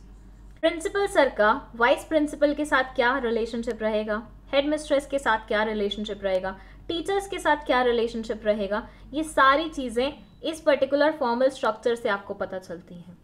Second ये बोलते हैं it lays down rules and procedures essential for achievement of objectives. क्योंकि ये फॉर्मल स्ट्रक्चर है, इसको इंटेंशनली बनाया जाता है, तो इसको चलाने के लिए कुछ रूल्स भी बनाए जाते हैं जो लोगों को फॉलो करने पड़ते हैं। भैया क्लास टीचर कभी भी मुंह उठा के प्रिंसिपल सर के कैबिन में नहीं जा सकता ना कि चलो सर आज चाय पीने चलते हैं या कहीं चलते हैं घूमने, तफरी मारने चलते हैं, नहीं ना। कुछ रूल सेट किए जाते हैं कि भाई प्रिंसिपल सर से मिलना है तो हेड मिस्ट्रेस के थ्रू मिलना होगा, वाइस प्रिंसिपल के थ्रू मिलना होगा। It is deliberately designed by the top management. ये जानबूझ के बनाया जाता है। फॉर्मल स्ट्रक्चर तैयार करने में एफर्ट्स लगाए जाते हैं, इंटेंशनली इसे बनाया जाता है ताकि ऑर्गेनाइजेशन स्मूथली चल सके। वेयरएज इनफॉर्मल में हम पढ़ेंगे कि वो अपने आप बन जाता है, उसके लिए कोई एफर्ट्स नहीं डालता। It places more emphasis on work to be perform than interpersonal relationship. अब प्रिंसिपल सर है, ये है क्लास टीचर्स। प्रिंसिपल सर को ये क्लास टीचर कौन है, कहाँ से आ रही है, क्या कर रही है, उनसे कोई फर्क नहीं पड़ता, एज लॉन्ग एज ये क्लास टीचर अपने अपने क्लास को अच्छे से पढ़ा रही हैं, मैनेज कर रही हैं। तो यहाँ पे इंटरपर्सनल मतलब लोगों के बीच में रिलेशनशिप नहीं बनते हैं, बल्कि काम पे ज्यादा फोकस किया जाता है। प्रिंसिपल सर को बस इतना मतलब होना चाहिए ये टीचर अच्छे से पढ़ा रही है कि नहीं पढ़ा रही है, वो अपनी पर्सनल लाइफ में क्या कर रही है, उसके बॉयफ्रेंड के साथ उसका सीन क्या चल रहा है, उसकी शादी होने वाली है कि नहीं होने वाली है, इससे प्रिंसिपल सर को कोई फर्क नहीं पड़ता है। Efforts of various departments are coordinated, interlinked and integrated through formal organization. अलग अलग डिपार्टमेंट्स के बीच में जो कोऑर्डिनेशन है, इंटरलिंकिंग है, मतलब उनको जो साथ में चल के काम करना होता है, इंटीग्रेशन होता है, वो फॉर्मल स्ट्रक्चर के थ्रू होता है। तो ये हो गए हमारे फीचर्स फॉर्मल स्ट्रक्चर के। Now let's move to advantages. ये बोलते हैं यहाँ पे इजी है रिस्पॉन्सिबिलिटी फिक्स करना। कैसे? अब देखो, ये थी क्लास टीचर जो कि बिजनेस स्टडीज पढ़ाती थी, ठीक है। अब बच्चों के बिजनेस स्टडीज में अच्छे मार्क्स नहीं आए तो हम किसी भी रैंडम टीचर को उठा के डांट नहीं मारेंगे। हम किसको डांटेंगे? हम ये बिजनेस स्टडीज वाली टीचर को डांटेंगे, क्योंकि इसका काम था बच्चों को बिजनेस स्टडीज अच्छे से पढ़ाना। इसकी गलती है कि इसने ये काम अच्छे से नहीं किया। There is no ambiguity in the role that each member has to play as duties are specified. कभी तुमने क्लास में दो टीचर्स को झगड़ते हुए देखा है? क्या अरे बिजनेस स्टडीज का ये पार्ट मुझे पढ़ाना था, तुमने कैसे पढ़ा दिया? अरे अकाउंट्स का ये पार्ट मेरे हिस्से आता था, तुम कैसे पढ़ा रहे हो? कभी नहीं देखा होगा, क्योंकि अगर दो टीचर्स भी तुम्हें सेम सब्जेक्ट पढ़ा रहे हैं तो पहले से असाइन कर दिया जाता है कि कौन सा टीचर कौन से वाले पार्ट को पढ़ाने वाला है और कौन सा टीचर कौन से वाले पार्ट को पढ़ाने वाला है। इसलिए कभी भी ऐसे तुम टीचर्स के बीच में लड़ाई नहीं देखोगे। ये once in a lifetime वाली चीज होती है, वैसे देखना लायक। Then it says unity of command is maintained through an established chain of command. अब ये unity of command क्या बोलता है? हमने प्रिंसिपल्स में पढ़ा था फ्योल सर के कि एक इंसान को ऑर्डर देने वाला सिर्फ एक ही इंसान होना चाहिए। दो इंसान सेम इंसान को ऑर्डर नहीं दे रहे हो, क्योंकि वहां पे फिर एम्बिग्युइटी आ जाती है। ये इंसान बेचारा कंफ्यूज हो जाता है कि इसका काम करूं या उसका काम करूं। तो इस स्ट्रक्चर में देखो, हर इंसान के ऊपर सिर्फ एक ही इंसान राज कर रहा होगा, दो दो इंसान राज नहीं कर रहे होंगे। जैसे ये औरत के ऊपर सिर्फ यही इंस्ट्रक्शन के लिए बैठी हुई है, ये औरत के ऊपर यही इंस्ट्रक्शन के लिए बैठी हुई है, ये आदमी के ऊपर यही इंस्ट्रक्शन के लिए बैठे हुए हैं। किसी भी इंसान को दो सीनियर से ऑर्डर्स नहीं मिल रहे हैं, और यूनिटी ऑफ कमांड यही मेक श्योर करता है कि दो सीनियर से कभी भी आपको ऑर्डर नहीं मिले, आपके ऊपर सिर्फ एक ही सीनियर हो। नेक्स्ट है, it leads to effective accomplishment of goals by providing a framework for the operations to be performed and ensuring that each employee knows the role he is playing. So ये बोलते हैं, एक तो इससे ना goals बहुत अच्छे तरीके से हम क्या कर लेते हैं, फुलफिल कर लेते हैं, क्योंकि हर इंसान को पता होता है उससे क्या एक्सपेक्टेड है, वो क्या करना चाहता है, क्या उसका रोल बनता है, तो वो अपने अपने काम में लगा रहता है, जिसकी वजह से वो दूसरों के काम में काड़ी नहीं करता है। जैसे कि स्कूल में हर किसी को पता है कि उसका काम क्या है, उसका रोल क्या है, तो सब वो अपना अपना काम करते रहेंगे, जिससे अल्टीमेटली स्कूल के जो गोल्स होंगे कि हमें स्कूल को फेमस बनाना है, इसकी ब्रांचेस खोलनी है ऑल ओवर इंडिया, वो फुलफिल हो पाएगा. Then it says it provides stability to the organization. This is because behavior of employees can fairly predicted since there are specific rules to guide them. ये बोलते हैं कि इससे ऑर्गेनाइजेशन में stability भी आती है, क्योंकि ऑब्वियसली ऑर्गेनाइजेशन में रूल्स बने हुए हैं, तो सबको पता है इन रूल्स को फॉलो करना है, तो उनसे क्या एक्सपेक्टेड होगा पहले से ही पता रहता है. वहीं पे फॉर्मल ऑर्गेनाइजेशन की ऑब्वियसली कुछ लिमिटेशंस भी हैं. ये क्या बोलती हैं? The formal organization may lead to procedural delays as the established chain of command has to be followed. देखो भाई, जैसे मैंने आपको बताया कि ऐसे ही टीचर मुंह उठा के प्रिंसिपल सर के कैबिन में नहीं भाग सकती. उसको पहले हेड मिस्ट्रेस के पास जाना होगा, हेड मिस्ट्रेस आगे उसको लेके जाएगी प्रिंसिपल सर तक. तो कभी कभार क्या होता है कि ये स्ट्रक्चर जितनी भी बनाई हुई है ना, उसकी वजह से कम्युनिकेशन थोड़ा सा डिले हो जाता है, क्योंकि आपको हर लेवल से पार होते हुए आगे जाना होगा. ऐसे ही हमने चैप्टर 2 में स्केलर चेन का एक प्रिंसिपल पढ़ा था, जो यही बोलता था कि आपको हर लेवल से क्रॉस होते हुए जाना पड़ता है अगर आपको फॉर्मली बात करनी होती है किसी से. Poor organization practices may not provide adequate recognition to creative talent since it does not allow any deviation from rigidly laid down policies. Principal sir ने कुछ पॉलिसी बना दी है, हर एक टीचर को फॉलो करनी है, और अगर मेरी तरह कोई क्रिएटिव टीचर हुआ जिसको वो चीज़ नहीं जमी या वो और किसी तरीके से पढ़ाना चाह रहा है स्टूडेंट्स को, तो उसका तो क्रिएटिविटी पूरा ही लूज हो जाएगा, क्योंकि प्रिंसिपल सर बिल्कुल भी नहीं सुनेंगे वहाँ पे आपकी. उन्होंने ऑलरेडी पॉलिसी सेट कर दी हैं, प्लान्स बना दी, तो आपको वो फॉलो करने ही पड़ेंगे. It is difficult to understand all human relationship in an enterprise as it places more emphasis on the structure and work. यहाँ पे ह्यूमन्स को समझना थोड़ा सा मुश्किल हो जाता है, क्योंकि ज़्यादा फोकस किस पे होता है? काम पे होता है और स्ट्रक्चर पे होता है. यहाँ पे हम लोगों को नहीं समझते हैं, यहाँ पे हम बात करते हैं लोग किस पोजीशन पे बैठे हैं, क्या काम कर रहे हैं, उसके बारे में. यहाँ हमारा फॉर्मल ऑर्गेनाइजेशन कंप्लीट होता है. Now let's move to informal organisation. अब अगेन एग्जाम्पल किसका लेंगे हम? स्कूल का लेंगे. स्कूल में किसका लेंगे? आपके दोस्तों का लेंगे. भाई तुम स्कूल गए, पहले दिन किसी को जानते थे? नहीं जानते थे. आहिस्ता आहिस्ता आहिस्ता आहिस्ता तुम्हें लाइक माइंडेड लोग मिले. ऑब्वियसली स्कूल में इतने सारे लोग होते हैं, बट स्टिल तुम्हारा ग्रुप 5-6 लोगों से ही मिलके बनता है. ऐसा क्यों होता है? क्योंकि इन लोगों की सोच तुम्हारी सोच से मैच करती है. इन लोगों के साथ तुम्हें मज़ा आता है, इन लोगों के साथ तुम खुल के मस्ती कर पाते हो, तुम्हें सोचना नहीं पड़ता क्या हो रहा है क्या नहीं हो रहा. इनसे तुम अपने आइडियाज़ डिस्कस कर पाते हो, वो तुम्हें समझते हैं, अंडरस्टैंड करते हैं. ऐसा ही ना? क्या ये दोस्ती ज़बरदस्ती करवाई जाती है कि टीचर ने बोला कि आज से ये ब्लू टी शर्ट वाला, ग्रीन टी शर्ट वाला, येलो टी शर्ट वाली और पिंक टी शर्ट वाली फ्रेंड्स होंगे? नहीं, ये बाय डिफ़ॉल्ट हो गया. ये इंटेंशनली क्रिएट नहीं करवाया गया. ये बस तुम साथ बैठे, तुम्हें ये सारी चीज़ें होने लगी, तो तुम्हें रियलाइज़ हुआ यार इन लोगों के साथ मैं जलब आराम से कर पा रहा हूँ, तो ये मेरे दोस्त हैं आज से. सो ये दोस्ती फॉर्म हो जाती है अपने आप जब तुम किसी भी ऑर्गेनाइजेशन को ज्वाइन करते हो. और ये दोस्ती के चलते हुए जो ग्रुप तुम्हारा फॉर्म होता है वो क्या होता है? वो इनफॉर्मल ऑर्गेनाइजेशन होता है. यस, आपके जो स्कूल वाले दोस्त है ना, ये आपके इनफॉर्मल ऑर्गेनाइजेशन का पार्ट है. Interaction among people at work gives rise to a network of social relationships among employees. भाई ऑब्वियसली किसी भी ऑर्गेनाइजेशन को अगर आप ज्वाइन करते हो, चाहे वो स्टूडेंट बन के करो या ऑफिस में एम्प्लॉय बन के करो, तुम वहाँ पे पूरा टाइम मूक तो नहीं रहने वाले, चुप तो नहीं रहने वाले, बातचीत तो करोगे ना. मेरे जैसे लोग तो बिल्कुल नहीं रह सकते. सो इंटरेक्शन से ऑब्वियसली सोशल रिलेशनशिप्स बनते हैं एम्प्लॉयज़ के बीच में, और यही सोशल रिलेशनशिप्स को आगे चल के हम इनफॉर्मल ऑर्गेनाइजेशन का नाम देते हैं. Informal organization emerges from within the formal organization. ये deliberately फॉर्म नहीं की जाती है. जैसे प्रिंसिपल सर का, वाइस प्रिंसिपल सर का, हेड मिस्ट्रेस मैम का ये स्ट्रक्चर पूरा फॉर्म किया गया था ना इंटेंशनली टॉप मैनेजमेंट द्वारा. यहाँ पे टॉप मैनेजमेंट का कोई रोल नहीं होता. ये बस रिलेशनशिप अपने आप फॉर्म हो जाता है, क्योंकि फॉर्मल ऑर्गेनाइजेशन में आप कुछ लोगों से मिलते हो जिनसे आप बातचीत करते हो, एंड देन यू फील कि हाँ इन लोगों से दोस्ती की जा सकती है. इसके फीचर्स की बात करो तो ये बोलते हैं कि ये फॉर्मल स्ट्रक्चर से ही ओरिजिनेट होता है. अब देखो, स्कूल ना होता, ठीक है, तो क्या तुम्हारे दोस्त बनते? ऑर्गेनाइजेशन मतलब ऑफिस नहीं होता, एम्प्लॉयज नहीं आ रहे होते वहां पे, तो क्या तुम्हारी दोस्ती होती किसी से? नहीं। स्कूल था, ऑर्गेनाइजेशन थी, तभी तुम्हारी दोस्ती हुई ना। तो फॉर्मल स्ट्रक्चर था तभी तो उसकी वजह से इनफॉर्मल स्ट्रक्चर एग्जिस्टेंस में आया। तो इनफॉर्मल स्ट्रक्चर का जो जन्म होता है वो फॉर्मल की वजह से ही होता है।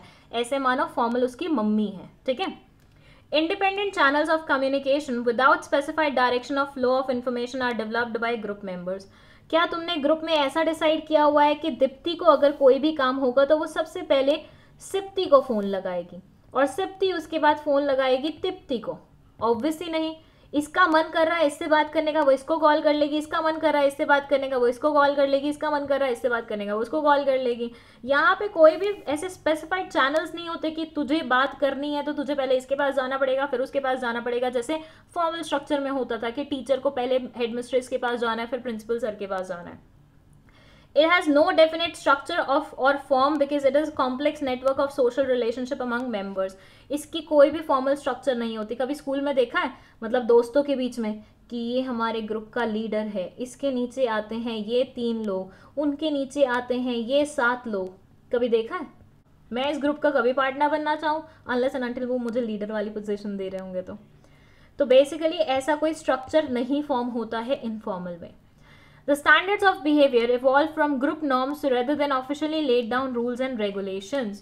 यहाँ पे रूल्स एंड रेगुलेशंस नहीं बनते हैं। कभी सुना है कि दोस्तों में कि ग्रुप में एक रूल्स एंड रेगुलेशंस का कोई पर्चा फहराया गया हो कि अरे आज से दोस्ती में तुम्हें ये करना पड़ेगा, मतलब वादे करो कि तुम इस चीज़ को फॉलो करोगे, वादा करो कि तुम ऐसा करोगे ग्रुप के लिए, ग्रुप के टूवर्ड्स तुम्हारी ये बनेगी। ऐसा कभी देखा है? ऑब्वियसली नहीं देखा है। It emerges spontaneously and is not deliberately created by the management. ये बोलते हैं ये अपने आप पैदा हो जाते हैं, इसको मैनेजमेंट को अलग एफर्ट्स लगवा के पैदा नहीं करवाना पड़ता, ठीक है। देन बात करते हैं एडवांटेजेस के बारे में। तो ये बोलते हैं prescribed lines of communication are not followed. यहाँ पे कोई भी ऐसा प्रिस्क्राइब्ड लाइन ऑफ कम्युनिकेशन नहीं है जिससे मन करे बात करने का उसको कॉल कर सकता है वो। It has to fulfil the social needs of the members. भाई कई बार ऐसा होता है टीचर ने कुछ बोल दिया, रोना आ गया, कोई चुप कराने के लिए तो होना चाहिए ना। टीचर मज़ा नहीं आ रहा वो जो पढ़ा रही हैं, थोड़ी सी उनकी गॉसिप करनी है, थोड़े से बैक बचिंग करनी है, तो कोई तो ऐसा इंसान होना चाहिए ना जिसके साथ मन की भड़ास निकाल सको। तो सोशल नीड्स को पूरा करने के लिए इनफॉर्मल स्ट्रक्चर बहुत ही बढ़िया काम आता है। ऐसे ही समटाइम्स ऑफिस में तुम अपने बॉस की गॉसिप करना चाहते हो, तुम उनकी किसी चीज़ से खुश नहीं हो, तो वहाँ पे तुम क्या करोगे, अपने एम्प्लॉयज़ जो भी होंगे, फेलो एम्प्लॉयज़ जिनके साथ तुम्हारी दोस्ती है, ऑब्वियसली तुम उनके साथ जाके गॉसिप करोगे। ऑब्वियसली ऐसे इंसान के पास मत पहुंच जाना जो बॉस का चमचा हो, कहीं पता चले तुम्हारे खेल ही लग गए। It contributes towards fulfillment of organizational objectives by compensating for inadequacies in the formal organization. Formal organisation में जो कमियां होती हैं उसको थोड़ा सा स्टेबल करने का काम करता है इनफॉर्मल ऑर्गेनाइजेशन, उसके टूवर्ड्स लेके जाता है, ठीक है। चलिए वहीं पे लिमिटेशंस की बात करें तो ये बोलते हैं इससे र्यूमर्स बहुत जल्दी फैलते हैं। अब भाई तुम बताओ, तुम्हारे दोस्त को कोई ऐसी चीज़ पता चली जिसको पता भी नहीं था कि सही भी है कि नहीं है, उसने तुम्हें बताई, तुमने बताई 2 और दोस्तों को, उन्होंने बताई 2 और दोस्तों को, उन्होंने बताई 4 और दोस्तों को, करते करते करते करते पूरे ऑर्गेनाइजेशन मतलब पूरे स्कूल तक वो बात पहुंच गई। स्कूल में तुमने देखा ही होगा, ऐसा बहुत बार होता है, मतलब ऐसी छोटी छोटी चीज़ें इतना बड़ा इशू बन जाती हैं और बाद में पता चलता है ऐसा कुछ था भी नहीं। तो र्यूमर्स बहुत जल्दी स्प्रेड होते हैं क्योंकि कोई फॉर्मल स्ट्रक्चर नहीं है कम्युनिकेशन का, तो डिले भी कोई वो नहीं होगा, फटाफट आग की तरह बात फैलती है यहाँ पे। The management may not be successful in implementing changes if the informal organization opposes them. भाई देखो, टीचर चाह रही थी कि आज तुम्हें प्लेग्राउंड में नहीं लेके जाया जाए, ठीक है, बट तुम सारे स्टूडेंट्स ने हल्ला बोल दिया। तुमने बोला नहीं हम तो जाएंगे, हमारी दोस्ती ऐसी है, हमें प्लेग्राउंड जाना ही है, हमारी दोस्ती के आगे टीचर की भी नहीं चलेगी। बेचारे टीचर को भी मानना ही पड़ेगा फिर आफ्टर अ वाइल। तो कई बार क्या होता है, कुछ चेंजेस जो कि ऑर्गेनाइजेशन में लाने होते हैं, बट क्योंकि इनफॉर्मल ऑर्गेनाइजेशन इतना स्ट्रांग हो जाता है कि फिर ऑर्गेनाइजेशन की मैनेजमेंट को भी लगता है कि नहीं यार अभी इनसे पंगा लेना सही बात नहीं है, पता चले पूरा का पूरा ग्रुप छोड़ के चले गया ऑर्गेनाइजेशन, काम बीच में रुक जाएगा। It pressurizes members to conform to group expectations. This can be harmful to the organization if the norms set by the group are against organizational interests. अब ऑब्वियसली ग्रुप का हिस्सा रहना है तो ग्रुप की बातें तो फॉलो करनी ही होंगी। होता है ना कभी कभी आपके ग्रुप के मेंबर से आप नहीं भी अग्री करते हो, but still if you want to be in that group तो आपको उनकी बातें माननी पड़ती हैं कुछ कुछ। तो वही है कि अगर उन्होंने ऐसी कोई बात तुम्हारे सामने रख दी जो कि ऑर्गेनाइजेशन के इंटरेस्ट के अगेंस्ट जाती होगी, तुम्हें वो भी माननी पड़ेगी क्योंकि तुम्हें उस ग्रुप का हिस्सा रहना है। And as a result of which कई बार ऑर्गेनाइजेशन का नुकसान भी हो जाता है इनफॉर्मल ऑर्गेनाइजेशन की वजह से। इस चैप्टर में अगेन एक इम्पॉर्टेंट टॉपिक है जहाँ से क्वेश्चंस पूछे जाते हैं और उसके बारे में अब हम पढ़ेंगे। And the topic name is delegation. यहाँ से सीबीएसई हर बार क्वेश्चन पूछता है, हर बार, तो इसको थोड़ा अच्छे से पढ़िएगा। इमेजिन करिए एक पानीपुरी वाला है, छोटा सा स्टॉल लगाता था, मस्त पानीपुरी बेचता था और अपना काम चला रहा था। फिर एक दिन इसको हुआ कि अब मेरे परिवार में लोग बढ़ रहे हैं, तो क्यों ना मैं अपने बिजनेस को भी ग्रो करवाऊं। भाई ऑब्वियसली इतने सारे लोगों का अगर पेट भरना है तो थोड़ा बहुत तो बिजनेस बढ़ाना पड़ेगा ना, और हर इंसान आफ्टर अ सर्टेन टाइम सोचता ही है कि बिजनेस में एक्सपेंशन होना चाहिए। अब इसने सोचा मैं और क्या कर सकता हूँ, तो इसके दिमाग में आया कि पानीपुरी के साथ साथ मैं टिक्की का भी बिजनेस स्टार्ट कर सकता हूँ। मतलब लोगों को टिक्की बना बना के खिलाऊंगा। टिक्की में मार्जिन भी ज्यादा होता है, ये बिकती भी महंगी है इन कंपैरिजन टू पानीपुरी। हाँ, बस थोड़े से स्किल्स लगते हैं कि टिक्की अच्छे से सिकी है कि नहीं सिकी है, टेस्ट प्रॉपर जा रहा है, दही चटनी सही से बैठ रहा है, बैलेंस बन रहा है कि नहीं बन रहा है। तो इसने वो पूरी स्किल सीख ली अच्छे से टिक्की बनाने की, एंड साथ में पानीपुरी की ये बिजनेस स्टार्ट कर दिया। अच्छा खासा इसका एक्सपैंडेड बिजनेस चल रहा था अंटिल वन डे। अब इस दिन हुआ क्या कि इसके पास बहुत सारे लोग पानीपुरी खाने आ गए। अब ये एक्सपर्ट तो हो ही चुका था पानीपुरी खिलाने में, तो इसने क्या किया, दोनों हाथों से पानीपुरी खिलाना शुरू कर दिया। इसको लगा वाह मैं तो बहुत तेज चल रहा हूँ, मैं तो बहुत बढ़िया बिजनेस करने वाला हूँ। बट फिर उसी देर में क्या हुआ कि एक इंसान इसके पास और आया जो बोला इसे कि मुझे टिक्की बना के दो। और बिल्कुल ऐसे बेसब्रा इंसान कि 2 सेकंड भी वेट नहीं कर पा रहा था। वो बोला मुझे अभी बना के दे रहे हो तो दे दो, अदरवाइज मैं जा रहा हूं किसी और शॉप पे। अब इस दुकानदार को लगा क्या करूं भाई, मैं तो ऑलरेडी अपनी मैक्सिमम कैपेसिटी पे काम कर रहा हूं, मैं तो ऑलरेडी इतने सारे लोगों को एक साथ पानीपुरी खिला रहा हूं, टिक्की साथ में कैसे बनाऊं। तो यहां से इसको प्रॉब्लम समझ में आने लगी जो इसके बिजनेस में अब जाने वाली थी। क्या थी वो प्रॉब्लम, कि अगर इसका काम बढ़ रहा है तो इसको हेल्पिंग हैंड्स भी बढ़ाने पड़ेंगे। सिर्फ 2 हाथों से काम नहीं चलेगा। इसको समझ में आया कि एक छोटू तो मुझे हायर करना ही पड़ेगा अपने साथ। तो इसने गांव फटाफट फोन मिलाया और अपने कजन भाई को बुला लिया अपने जगह पे। इसके कजन भाई ने इसके साथ इसी बिजनेस में हाथ बटाना शुरू कर दिया। अब यहां एक क्वेश्चन उठता है कि ये जो छोटा भाई अभी आया है वो टिक्की का बिजनेस संभालेगा या फिर पानीपुरी का बिजनेस संभालेगा। तो स्टार्टिंग में ही मैंने आपको बताया था कि टिक्की बनाना एक कला है, जबकि पानीपुरी तो कोई भी खिला सकता है। पानीपुरी में क्या करना है, बस गोलगप्पे में छेद करना है, पानी डालना है और दे देना है। बट टिक्की में सही प्रोपोर्शन में हर चीज डले, सही से हो, वो ज्यादा मेन है ना टेस्ट के लिए। तो मेन काम है टिक्की बनाने का। तो इसने बोला टिक्की मैं बनाया करूंगा, पानीपुरी मेरा छोटू खिला दिया करेगा। अब यहां पे हमें क्या समझ में आया, पहले तो हमें यह समझ में आया कि डेलीगेशन बहुत इंपॉर्टेंट कॉन्सेप्ट है।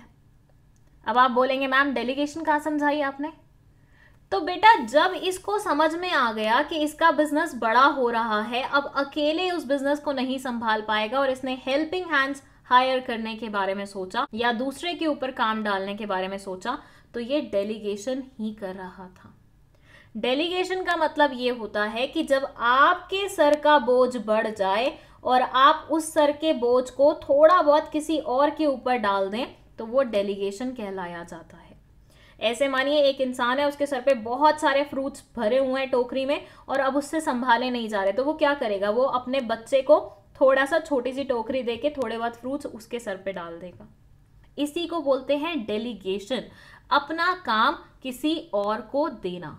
बट क्वेश्चन उठता है कौन से वाला काम अपना दूसरों को देना, हर कोई काम दे दोगे क्या? ऑब्वियसली नहीं।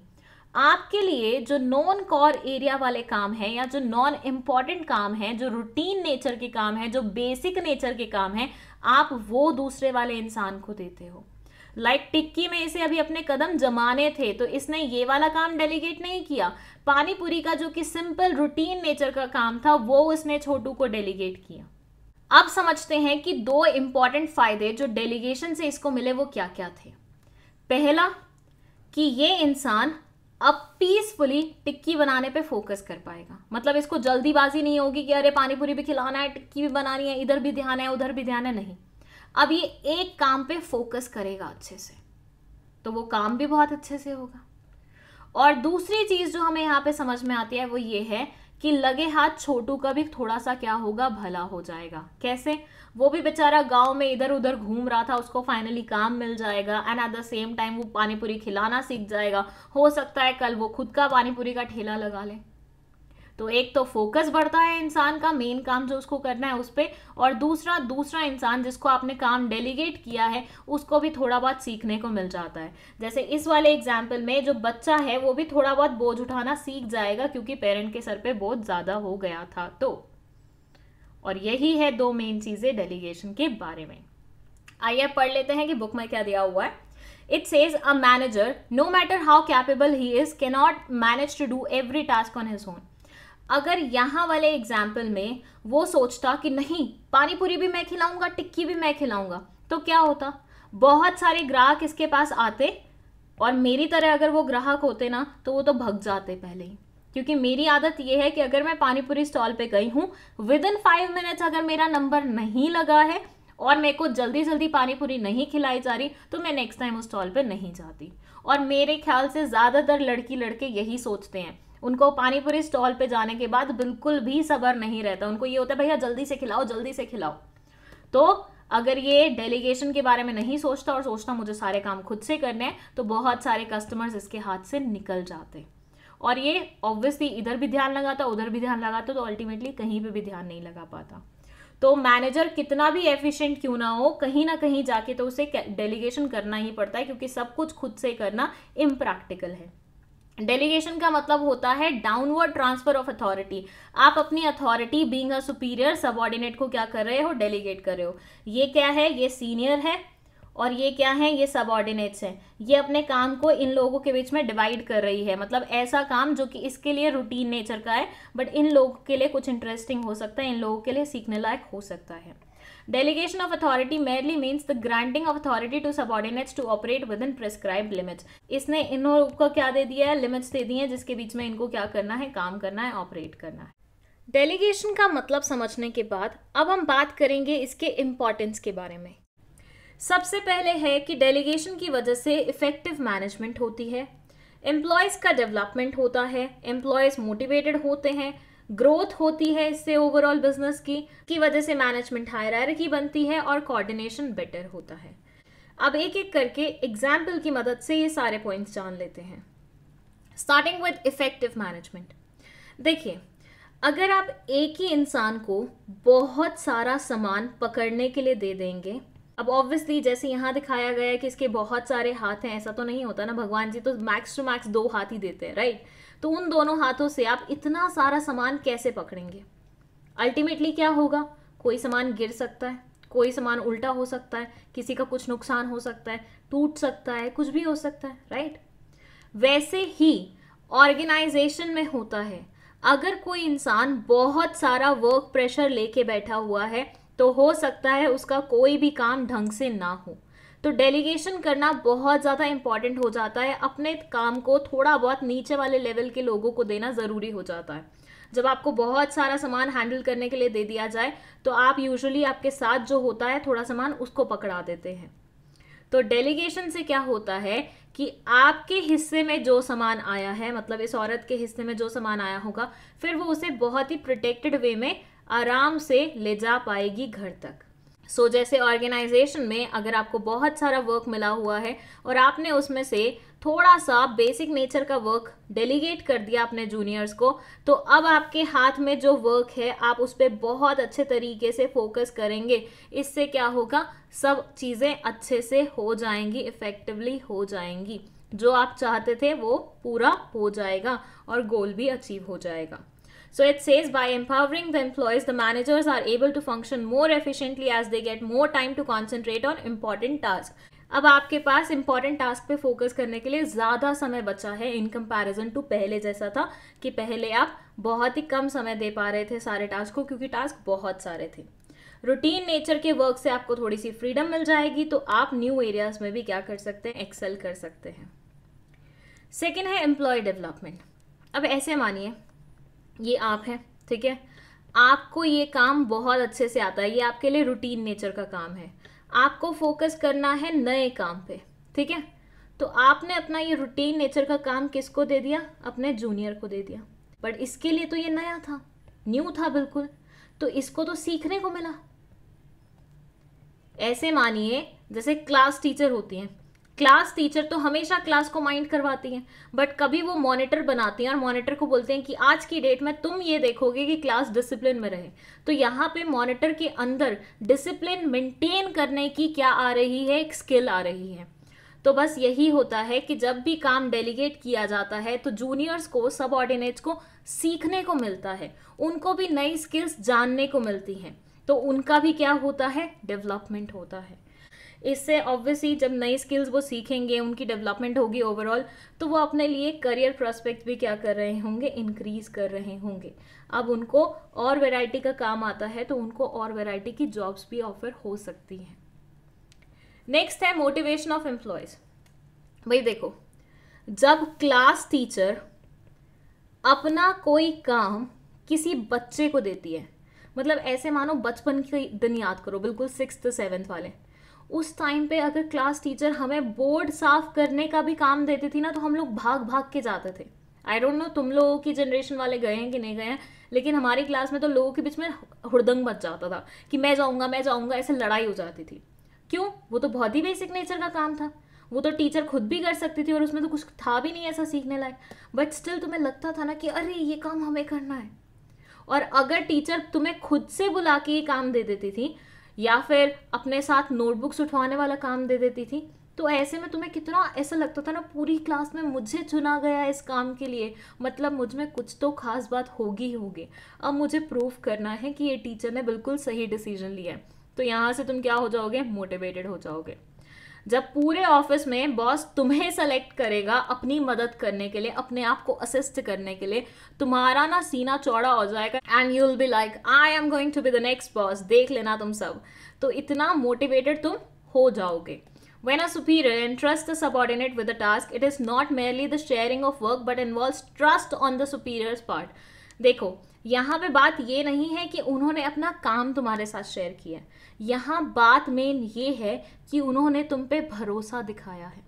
जब क्लास टीचर तुम्हें बोलती है कि नोटबुक्स मेरे साथ लेके चलो, तो वो तुम्हारे ऊपर भरोसा दिखा रही है कि ये इंसान मेरी मदद कर सकता है, ये इंसान ये टास्क कंप्लीट कर सकता है। तो वो ट्रस्ट बहुत बड़ी चीज़ हो जाती है, जो कि एक्चुअली जूनियर्स को क्या करती है, मोटिवेटेड फील कराती है। नेक्स्ट है फैसिलिटेशन ऑफ ग्रोथ। अब देखो, ये इंसान है बॉस, ठीक है, मतलब सुपीरियर। अब इसने काम दिया ये जूनियर को, सबऑर्डिनेट को, फिर दूसरा काम दिया इस सबऑर्डिनेट को, फिर तीसरा काम दिया इस सबऑर्डिनेट को। पहले वो काम सिर्फ इसको करना आता था, अब वो काम इसको भी करना आता है, इसको भी करना आता है, इसको भी करना आता है। मतलब ऑर्गेनाइजेशन में ज़्यादा से ज़्यादा लोग स्किलफुल बन रहे हैं, ज़्यादा से ज़्यादा लोग काम सीख रहे हैं। जब सब काम सीख जाएंगे तो ऑब्वियसली वो अपना 100% देंगे, जो कि अल्टीमेटली ऑर्गेनाइजेशन की ग्रोथ में ही काम आएगा। अब भाई देखो, तुम्हारे एम्प्लॉयज़ जितने सोफिस्टिकेटेड होंगे, जितने मज़ेदार होंगे, जितने स्किलफुल होंगे, उतना ही तो तुम्हारा ऑर्गेनाइजेशन ग्रो करेगा। ऑर्गेनाइजेशन किससे मिलके बनता है, मटेरियल एंड मैन से। मटेरियल पे आपका कोई जोर नहीं होता, लेकिन मैन पे तो आपका जोर हो सकता है, उनको ट्रेनिंग देके, उनको डेलीगेट करके काम, उनकी स्किल्स इंप्रूव करा के आप ऑब्वियसली ऑर्गेनाइजेशन को ग्रो करवा सकते हो। So delegation helps in expansion of an organization by providing a ready workforce to take up leading positions in the new ventures. नए वेंचर्स में लीडिंग पोजीशन लेने के लिए आप क्या कर रहे हैं, फौज तैयार कर रहे हैं डेलीगेशन करके। Trained and experienced employees are able to play significant roles in the launch of new projects. नए प्रोजेक्ट्स के लॉन्च में ऑब्वियसली ट्रेंड एम्प्लॉयज जो होंगे वो एक बहुत सिग्निफिकेंट रोल अपना वो करेंगे। कैसे करेंगे? अब देखो, जो इंसान सीखा सिखाया होगा तो ऑब्वियसली उसको पता होगा क्या क्या प्रॉब्लम्स आ सकती हैं, तो वो ऑब्वियसली वो चीज़ मेक श्योर करेगा कि भैया ऐसी कोई प्रॉब्लम ना आए, सारे काम अच्छे से निपट जाएं और अच्छे से लॉन्चिंग हो जाए न्यू प्रोजेक्ट्स की। Then a basis of management hierarchy. Obviously जब काम डेलीगेट होता है तो डेलीगेट आप उसी को करोगे ना जो आपसे नीचे लेवल का होगा। तो ये सुपीरियर है, क्या ये अपने सुपीरियर को काम डेलीगेट कर सकता है? नहीं। एक दिन आप अपने पापा को इंस्ट्रक्शन दो, पापा कल मेरे लिए जूते लेके आना, मैं आपको इंस्ट्रक्शन दे रहा हूँ, तो ये पापा मानेंगे ऐसे तुम्हारी बात जिस वे से तुम बोल रहे हो? ऑब्वियसली नहीं। वो काम तुम्हारा था, तुमने अपना काम डेलीगेट किया, तो ऑब्वियसली तुम अपने छोटे भाई बहन से वो काम करा सकते हो, अपने माता पिता से नहीं करा सकते, मतलब अपने सीनियर से नहीं करा सकते। तो ये इंसान किसको काम बोलेगा? अपने जूनियर को बोलेगा। तो अब सीनियर जूनियर का रिलेशनशिप फॉर्म हो गया, तो मतलब हायरार्की बन गई, कौन किसके ऊपर आ रहा है, कौन किसके नीचे आ रहा है, राइट? तो इसके बेसिस पे मैनेजमेंट की हायरार्की भी बनती है। लास्ट है हमारा बेटर कोऑर्डिनेशन। अब भाई देखो, ये एक बंदा जो सुपीरियर है ये मेन काम करेगा, ये है सबऑर्डिनेट, ये रूटीन नेचर का काम करेगा, ये इसका सबऑर्डिनेट होगा, ये और ज़्यादा रूटीन नेचर का काम करेगा। अब सबको पता है कि इनके इक्वल एफर्ट से ही पूरा काम कंप्लीट होगा, right? So it says the elements of delegation, namely authority, responsibility and accountability, help to define the powers, duties and answerability related to the various positions in an organization. This helps to avoid overlapping of duties and duplication of efforts. इसकी वजह से क्या होता है? Overlapping नहीं होती है duties की, एफर्ट्स की डुप्लीकेशन नहीं होती, क्लियर पिक्चर होती है किसको क्या काम करना है, कौन सा इंसान कौन से लेवल पे आने वाला है। तो अल्टीमेटली सबके बीच में जो कोऑर्डिनेशन, जो बॉन्ड होता है वो क्या करता है? ग्रो करता है। डेलीगेशन से मिलती जुलती एक कॉन्सेप्ट है, दैट इज डिसेंट्रलाइजेशन। अब हम उसके बारे में बात करेंगे, प्लस हम जानेंगे कि किस प्रकार से ये सेंट्रलाइजेशन से डिफरेंट होता है। सबसे पहले हम बात करेंगे सेंट्रलाइजेशन के बारे में। इमेजिन करिए एक लड़का है जिसका नाम है सोना, ये है उसकी वाइफ जिसका नाम है मोना, और ये है उसके बच्चे एक्स और वाई। अब इनका कुछ नाम समझ में नहीं आ रहा तो एक्स वाई, ठीक है। अब सोना ने सोचा कि मैंने पूरी जिंदगी इतना काम किया है, अब मुझे मेरी फैमिली के लिए घर बनाना चाहिए। बहुत अच्छा डिसीजन था, बढ़िया है। अब घर बनाते हैं तो बहुत सारे निर्णय लेने पड़ते हैं, बहुत सारी डिसीजन मेकिंग करनी पड़ती है, जैसे कि घर की शेप कैसी होगी, डिज़ाइन कैसा होगा, घर का पेंट कौन से कलर से किया जाएगा, घर में कितने रूम्स होंगे। मतलब घर बना रहे हो तो 100 निर्णय लेने पड़ेंगे ऑब्वियसली। अब ये सोना भाई साहब घर तो बना रहे थे अपनी फैमिली के लिए, लेकिन इन्होंने ये सारी की सारी डिसीजन मेकिंग खुद ही कर ली। ये बोले मैं खुद ही डिसाइड करूंगा शेप कैसी रहेगी, डिजाइन कैसे रहेगा, पेंट कैसे रहेंगे, कितने नंबर ऑफ रूम्स रहेंगे, फर्नीचर कौन सा आएगा, किचन कैसे बनेगी। मतलब बच्चों को तो तुम छोड़ो, मोना तक से नहीं पूछा कि क्या करना चाहिए क्या नहीं करना चाहिए। हर एक डिसीजन खुद से ले रहे हैं वो यहाँ पे। अब आप बोलेंगे मैम कहाँ आप हमें सेंट्रलाइजेशन के बारे में बता रही थी और कहाँ आप ये घर के विवादों में पड़ गई हैं। यहाँ जो सोना कर रहा है ना, इसी चीज को सेंट्रलाइजेशन बोला जाता है। क्यों? बाद में बताती हूँ, पहले आ जाओ दूसरी सिचुएशन पे। ये है डिसेंट्रलाइजेशन की सिचुएशन। अगेन यहाँ पे भी क्या है? सोना है, मोना है एंड एक्स और वाई है। अगेन हाउस बन रहा था पूरी फैमिली के लिए। अगेन हाउस का डिज़ाइन कैसा रहेगा, रूम्स कैसे रहेंगे, रूम्स का पेंट कैसा रहेगा, फर्नीचर कौन सा चाहिए, ये सारे डिसीजन लेने थे। अब इस वाली सिचुएशन में क्या हुआ कि सोना भाई साहब को हुआ थोड़ा सा आत्मज्ञान, और इन्होंने बोला यार 2 रूम्स में तो मेरे बच्चे रहेंगे, तो वो तो डिसीजन मेकिंग उनको करनी चाहिए ना कि उनको रूम कैसा चाहिए। जिस रूम में मुझे और मेरी वाइफ को रहना है उसमें थोड़ा बहुत कंट्रीब्यूशन तो मेरी वाइफ का भी होना चाहिए ना आइडियाज में। घर का फर्नीचर कैसा होना चाहिए ये तो ऑब्वियसली औरत ज़्यादा अच्छे से समझ पाएगी, क्योंकि औरतों का एक्सपर्टीज होता है इस चीज़ में। तो यहाँ सोना भाई साहब ने मोना से पूछा कि तुम्हें कैसा घर चाहिए, एक्स वाई से पूछा कि तुम लोगों को कैसे रूम्स चाहिए, कौन सा पेंट चाहिए, अपने रूम में बंकर बेड चाहिए या नॉर्मल वाला चाहिए। तो यहाँ सोना भाई साहब ने डिसीजन मेकिंग में सबको इंक्लूड किया।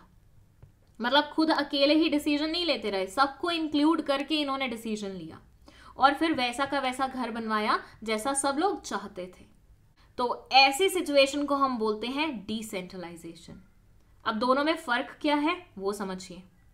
ये वाली सिचुएशन जो थी सेंट्रलाइजेशन की, यहाँ पे सारी की सारी डिसीजन मेकिंग सोना भाई साहब अपने हाथ में लेके बैठे हुए थे।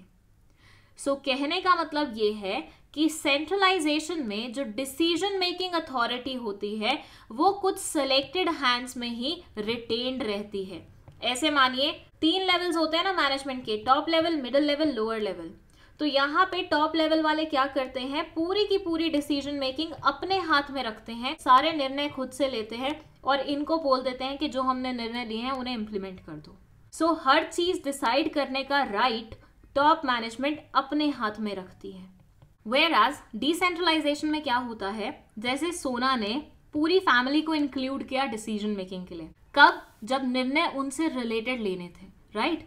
तो डिसेंट्रलाइजेशन में ऐसा ही होता है, सारी decision making power top management अपने हाथ में ना रख के जिस लेवल की बात होती है उन्हीं पे छोड़ देता है कि तुम ही देख लो, तुम्हारे लेवल की चीज है ये, तुम ही मैनेज कर लो, क्या करना है, कैसे करना है। तो अगर वो टॉप लेवल की मैनेजमेंट की बात होगी तो टॉप लेवल वाले लेंगे, मिडिल वालों की बात होगी तो मिडिल वाले लेंगे, लोअर वालों की बात होगी तो लोअर वाले लेंगे। सो हर एक इंसान को यहाँ पे डिसीजन मेकिंग का मौका मिलता है, हर एक इंसान को यहाँ पे निर्णय लेने का मौका मिलता है। और इससे काफ़ी सारे लोग खुश भी रहते हैं क्योंकि इनको ऐसा लगता है कि अच्छा चलो अब फाइनली ऑर्गेनाइजेशन में हमारी भी सोच की कुछ कीमत है, कुछ वैल्यू है। अगर दोनों के डायग्राम्स बने ना तो सेंट्रलाइजेशन का डायग्राम ऐसे बनेगा कि यहाँ पे पूरी डिसीजन मेकिंग सेंट्रल हैंड्स में है, वेयरएज डिसेंट्रलाइजेशन में सारी डिसीजन मेकिंग क्या होती है, डिवाइडेड होती है, बाइफिकेटेड होती है। ठीक है, चलो अब मतलब समझ लिए हैं तो इनके डिफरेंसेस भी समझ लेते हैं। तो यहाँ आ जाइए, इस तरफ लिखे हुए हैं बेसिस, यहाँ सेंट्रलाइजेशन एंड डिसेंट्रलाइजेशन।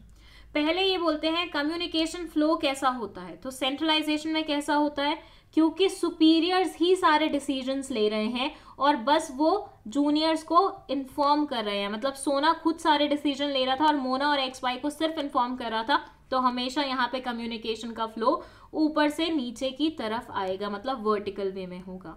जबकि डिसेंट्रलाइजेशन में क्योंकि हर कोई पार्टिसिपेट कर रहा है, हर कोई डिसीजन मेकिंग कर रहा है, तो ये ओपन एंड फ्री रहता है।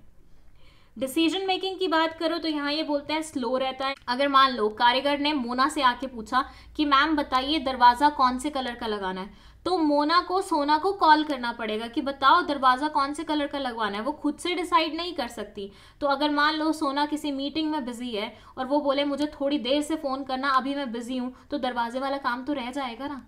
तो यहाँ पे यूजुअली क्या होता है, बहुत ही स्लो डिसीजन मेकिंग होती है। रीजन बीइंग हर एक चीज टॉप मैनेजमेंट डिसाइड करता है, तो पहले वो डिसाइड करेंगे, उसके बाद वो इंटीमेट करेंगे, तब तक तो खेल लग जाएंगे।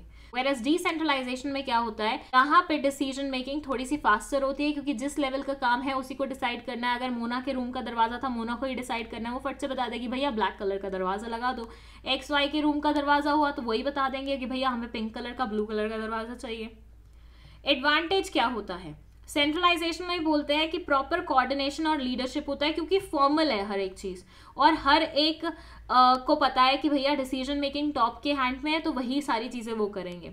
वेयरएज डिसेंट्रलाइजेशन का फायदा ये होता है कि यहाँ पे बर्डन और रिस्पॉन्सिबिलिटी क्या होती है, थोड़ी सी शेयर हो जाती है क्योंकि टॉप वाले अपने काम में लगे हुए हैं, अपने डिसीजन मेकिंग कर रहे हैं, मिडिल वाले अपने काम में लगे हुए हैं, अपने डिसीजन मेकिंग कर रहे हैं, और लोअर वाले अपने काम में लगे हुए अपनी डिसीजन मेकिंग कर रहे हैं। पावर ऑफ डिसीजन मेकिंग, यहाँ पे पूरी की पूरी पावर लाई करती है टॉप मैनेजमेंट के हाथ में, जबकि यहाँ पे मल्टीपल पर्संस के हाथ में डिसीजन मेकिंग लाई करती है। ये तो मैं आपको समझा ही चुकी हूँ।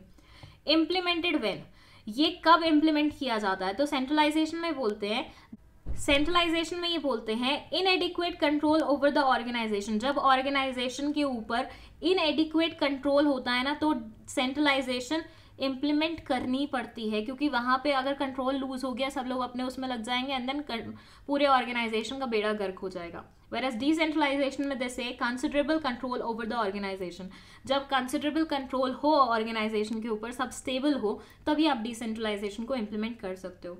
ये बेस्ट सूटेड होती है सेंट्रलाइजेशन में जैसे स्मॉल साइज ऑर्गेनाइजेशंस के लिए, छोटी ऑर्गेनाइजेशंस के लिए, क्योंकि यहाँ पे छोटे डिसीजन होंगे प्लस फ्यू डिसीजंस ही होंगे, तो सेंट्रलाइजेशन से काम चल सकता है, टॉप मैनेजमेंट सब कुछ डिसाइड कर लेगी। लेकिन अगर ऑर्गेनाइजेशन बहुत बड़ी हो जाती है तो भाई अब काम भी तो बढ़ जाएगा, काम बढ़ेगा तो टॉप लेवल की बर्डन भी बढ़ेगी, उनकी रिस्पॉन्सिबिलिटीज भी बढ़ेगी, उनके ऊपर जो वर्क प्रेशर है वो भी बढ़ेगा, and as a result of which उनको डेलीगेशन और डिसेंट्रलाइजेशन करने की क्या होगी, थोड़ी सी जरूरत पड़ जाएगी। देखिए, एक क्वेश्चन यहाँ पे आपका ये हो सकता है कि आजकल क्या ज्यादा प्रेफर किया जाता है, सेंट्रलाइजेशन या डिसेंट्रलाइजेशन? तो उसका आंसर मैं आपको दे दूं कि आजकल दोनों ही प्रेफर किए जाते हैं। ऐसा माना जाता है कि ऑर्गेनाइजेशन में centralisation as well as decentralisation दोनों होनी चाहिए, क्योंकि दोनों ही एक्सट्रीम साइड्स हैं। एक्सट्रीम साइड्स ना लेके दोनों का कॉम्बिनेशन ले लो। कुछ फैसले जो बहुत इंपॉर्टेंट नेचर के हैं वो टॉप मैनेजमेंट लेता रहे, उसमें नहीं वो पार्टिसिपेट करने दे किसी को भी। लेकिन जो फैसले रूटीन नेचर के हैं और टॉप मैनेजमेंट की ऐसे जरूरत नहीं है उन फैसलों को लेने की, उनको आप डिसेंट्रलाइज कर दो। आइए अब जानते हैं डिसेंट्रलाइजेशन के इम्पोर्टेंस के बारे में, एंड ये इस चैप्टर का लास्ट टॉपिक होने वाला है। फर्स्ट पॉइंट है इसमें, it develops initiative among subordinates, develops managerial talent for the future, quick decision making, relief to top management, facilitates growth, better control। शुरुआत करेंगे हम इस पॉइंट से जो कि बोलता है develops initiative among subordinates। देखिए, डिसेंट्रलाइजेशन में मैंने क्या बोला कि यहाँ पे डिसीजन मेकिंग अथॉरिटी क्या होती है, सेग्रीगेटेड होती है, कि भाई अगर कोई चीज तुम्हें इन्फ्लुएंस कर रही है उसका डिसीजन मेकिंग पावर तुम्हारे पास रहेगा, अनलाइक सेंट्रलाइजेशन जिसमें सेंट्रल बॉडी सब कुछ डिसाइड करती है।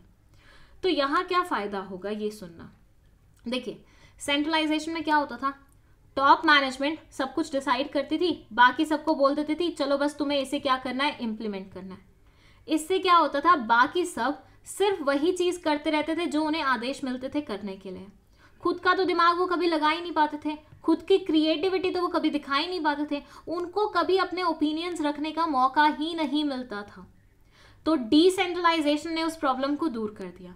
इसने अब हर इंसान को मौका दिया है कि तुम पार्टिसिपेट करो डिसीजन मेकिंग में। अगर कोई चीज तुमसे रिलेटेड है, कोई डिसीजन तुमसे रिलेटेड है, तुम लाओ आइडियाज उसके रिगार्डिंग, हम तुम्हें मौका देंगे।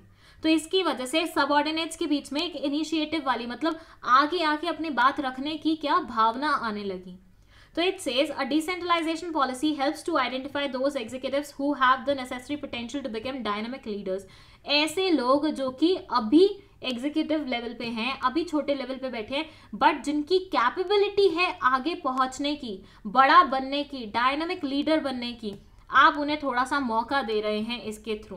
इन लोगों को ऑब्वियसली थोड़ा सा डिसीजन लेने का मौका मिलेगा तो इनको समझ में आएगा कि हमारी कैपेबिलिटीज कहाँ लाई करती हैं, वो और काम करेंगे और काम करेंगे, तो अल्टीमेटली वो एक दिन बहुत ज्यादा सक्सेसफुल आपको होके दिखाएंगे।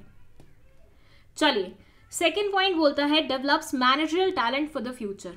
अब देखो, आज तुम्हारे यहाँ पे बहुत बढ़िया बढ़िया मैनेजरियल टैलेंट है, मतलब ऐसे हमारे यहाँ बहुत बुद्धिजीवी लोग हैं जो अच्छे से मैनेजमेंट संभाल रहे हैं, बट क्या ये तुम्हारी ऑर्गेनाइजेशन में हमेशा रहेंगे?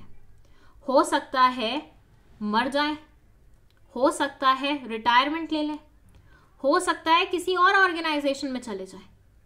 फिर तुम क्या करोगे? खाली बैठ जाओगे, क्योंकि तुमने तो हमेशा इन्हीं पे फोकस किया था, तुमने तो और किसी पे फोकस ही नहीं किया। भाई अगर ये चले गए तो तुम्हारी ऑर्गेनाइजेशन को धक्का लगेगा कि नहीं लगेगा? क्योंकि आपके यहाँ पे सेंट्रलाइजेशन चल रहा था जिसकी वजह से यही सारी डिसीजन मेकिंग कर रहे थे, सब कुछ यही डिसाइड कर रहे थे, बिल्कुल धक्का लगेगा। डिसेंट्रलाइजेशन इस प्रॉब्लम को भी खत्म कर देता है। वो बोलता है कि हम एक नई फौज तैयार कर रहे हैं मैनेजरल एक्टिविटीज को देखने के लिए, हम लोगों को तैयार कर रहे हैं कि भैया तुम भी डिसीजन मेकिंग लो, तुम्हें भी ताकि थोड़ा सा पता चले कि डिसाइड करने में क्या क्या एफर्ट्स लगाने पड़ते हैं, और अल्टीमेटली वहां से तुम्हें एक्सपीरियंस मिलेगा और तुम भी क्या बनोगे, एक्सपर्ट बन जाओगे। तो फ्यूचर के लिए तुम मैनेजरल टैलेंट को भी क्या कर रहे हो, डेवलप कर रहे हो, ताकि अगर कोई पुराना इंसान तुम्हें छोड़ के जाए, तुम्हारी ऑर्गेनाइजेशन को छोड़ के जाए, तो तुम्हारे यहाँ पे वैक्यूम क्रिएट ना हो, तुम्हारे यहाँ पे ऑलरेडी टैलेंट बैठा हो उन लोगों को रिप्लेस करने के लिए। थर्ड है क्विक डिसीजन मेकिंग। भाई देखो, सेंट्रलाइजेशन में क्या होता था, छोटे से छोटा डिसीजन लेना होता था, टॉप मैनेजमेंट के पास भागना पड़ता था। तो टॉप मैनेजमेंट जब फ्री होगी वो तब एड्रेस करेगी तुम्हारी प्रॉब्लम को, फिर डिसाइड करेगी, फिर तुम्हें बताएगी। तो बहुत ही समय लग जाता था हर एक चीज में। वहीं पे डिसेंट्रलाइजेशन पे जिस लेवल का काम है वो खुद ही डिसाइड कर सकते हैं, जौन से लेवल के डिसीजन मेकिंग है वो खुद ही कर लेंगी। तो अब उनको इधर उधर भागने की जरूरत नहीं है। तो भाई अपने लेवल की चीज है, खुद सुलझाई, काम चलाया, हो गया काम। तो डिसीजन मेकिंग भी क्या होगी, क्विक हो जाएगी। यहाँ पे लिखा भी हुआ है सेंट्रलाइजेशन में क्या प्रॉब्लम आती थी और डिसेंट्रलाइजेशन उसका किस तरह से निवारण कर रहा है। एक बहुत इंपॉर्टेंट चीज यहाँ पे मेंशन है कि इंफॉर्मेशन भी डिस्टॉर्टेड वे में नहीं पहुंचती, क्योंकि देखो जिस लेवल की बात है वहीं तक रखनी है, आगे पीछे तो पहुंचानी नहीं है। आगे पीछे पहुंचाते हो तभी तो डिस्टॉर्शन होता है ना। यहाँ पे तो उसी लेवल पे तुमने अपनी बात रखी हुई है, तो आराम से इंफॉर्मेशन भी सही सटीक वे में ही पहुंचेगी एक दूसरे तक। नेक्स्ट है रिलीफ टू टॉप मैनेजमेंट। अब भाई देखो, पहले सारा का सारा काम टॉप मैनेजमेंट करते थे, सारी की सारी डिसीजन मेकिंग वही करते थे। तो कई बार वो क्या होते थे, परेशान हो जाते थे। उनको लगता था कि यार क्या चीज़ का बर्डन हमारे सर पे डाल दिया है कि मतलब छोटे छोटे डिसीजन, बड़े बड़े डिसीजन सब हमें ही लेने पड़ते हैं। बट यहाँ क्या हुआ, अब आपने उनके सर पे सिर्फ बड़े डिसीजन छोड़ दिए, छोटे अपने सर पे ले लिए। तो उनको छोटे डिसीजन से छुटकारा मिल गया। तो वहाँ पे जो पहले वो इतना काम कर रहे थे, अब उनको सिर्फ इतना काम करना पड़ेगा। तो वो हैप्पी होंगे कि नहीं होंगे? बिल्कुल होंगे। थोड़े से रिलीफ उनको मिलेगा कि नहीं मिलेगा? बिल्कुल मिलेगा। नेक्स्ट है फैसिलिटेट्स ग्रोथ। अब भाई ऑब्वियसली पहले कुछ सिलेक्टेड लोग थे जो कि डिसीजन मेकिंग जैसा बढ़िया काम करते थे, अब और बहुत सारे लोग बढ़ गए हैं। अब इतने सारे टैलेंटेड लोग अगर तुम्हारी ऑर्गेनाइजेशन में होंगे तो तुम्हारी ऑर्गेनाइजेशन आगे बढ़ेगी कि नहीं बढ़ेगी? बिल्कुल बढ़ेगी। तो डिसेंट्रलाइजेशन से क्या होता है, थोड़ी सी ऑटोनॉमी आती है, मतलब फ्रीडम आती है। लोअर लेवल मैनेजमेंट को फ्रीडम मिलती है, एज वेल एज डिविजनल और डिपार्टमेंटल हेड्स को भी फ्रीडम मिलती है, जिसकी वजह से वो इस तरीके से काम करते हैं जो कि बेस्ट सूटेड होता है उनके डिपार्टमेंट के लिए। देन है बेटर कंट्रोल। ये क्या बोलता है? ये बोलता है कि डिसीजन मेकिंग जिस लेवल को इन्फ्लुएंस करती होगी उसी लेवल द्वारा ली जाएगी, राइट? तो इससे हमें पता होगा कि ये काम किस लेवल का था और इसकी डिसीजन मेकिंग किसने ली है, राइट? तो अगर सही डिसीजन प्रूव हुआ तो रिवॉर्ड अवार्ड भी उसे ही मिलेंगे, और अगर गलत डिसीजन प्रूव हुआ तो पनिशमेंट भी उसी को ही मिलेगी। तो ऐसे में कंट्रोल रखना थोड़ा सा पॉसिबल हो पाएगा, हर किसी लेवल की डिपार्टमेंट की परफॉर्मेंस को इवैल्यूएट करना थोड़ा सा पॉसिबल हो पाएगा, अकाउंटेबिलिटी बढ़ेगी। ठीक है, आई होप आपको ये वीडियो बहुत अच्छे तरीके से समझ में आई है। अगर कोई भी डाउट है आप कमेंट सेक्शन में पूछ सकते हैं। विद दैट, अगर आपको नोट्स चाहिए 12th क्लास के बिजनेस स्टडीज़ के तो वो आप ले सकते हैं व्हाट्सएप के थ्रू। व्हाट्सएप का नंबर डिस्क्रिप्शन बॉक्स में मेंशन है। मैं आपको बता दूं, नोट्स पेड रहेंगे। ठीक है, अगर वीडियो पसंद आई है लाइक का बटन दबा दीजिए, इसे अपने दोस्तों के साथ शेयर कर लीजिए और चैनल को सब्सक्राइब भी करते जाइएगा। That's it, thank you so much for watching this video.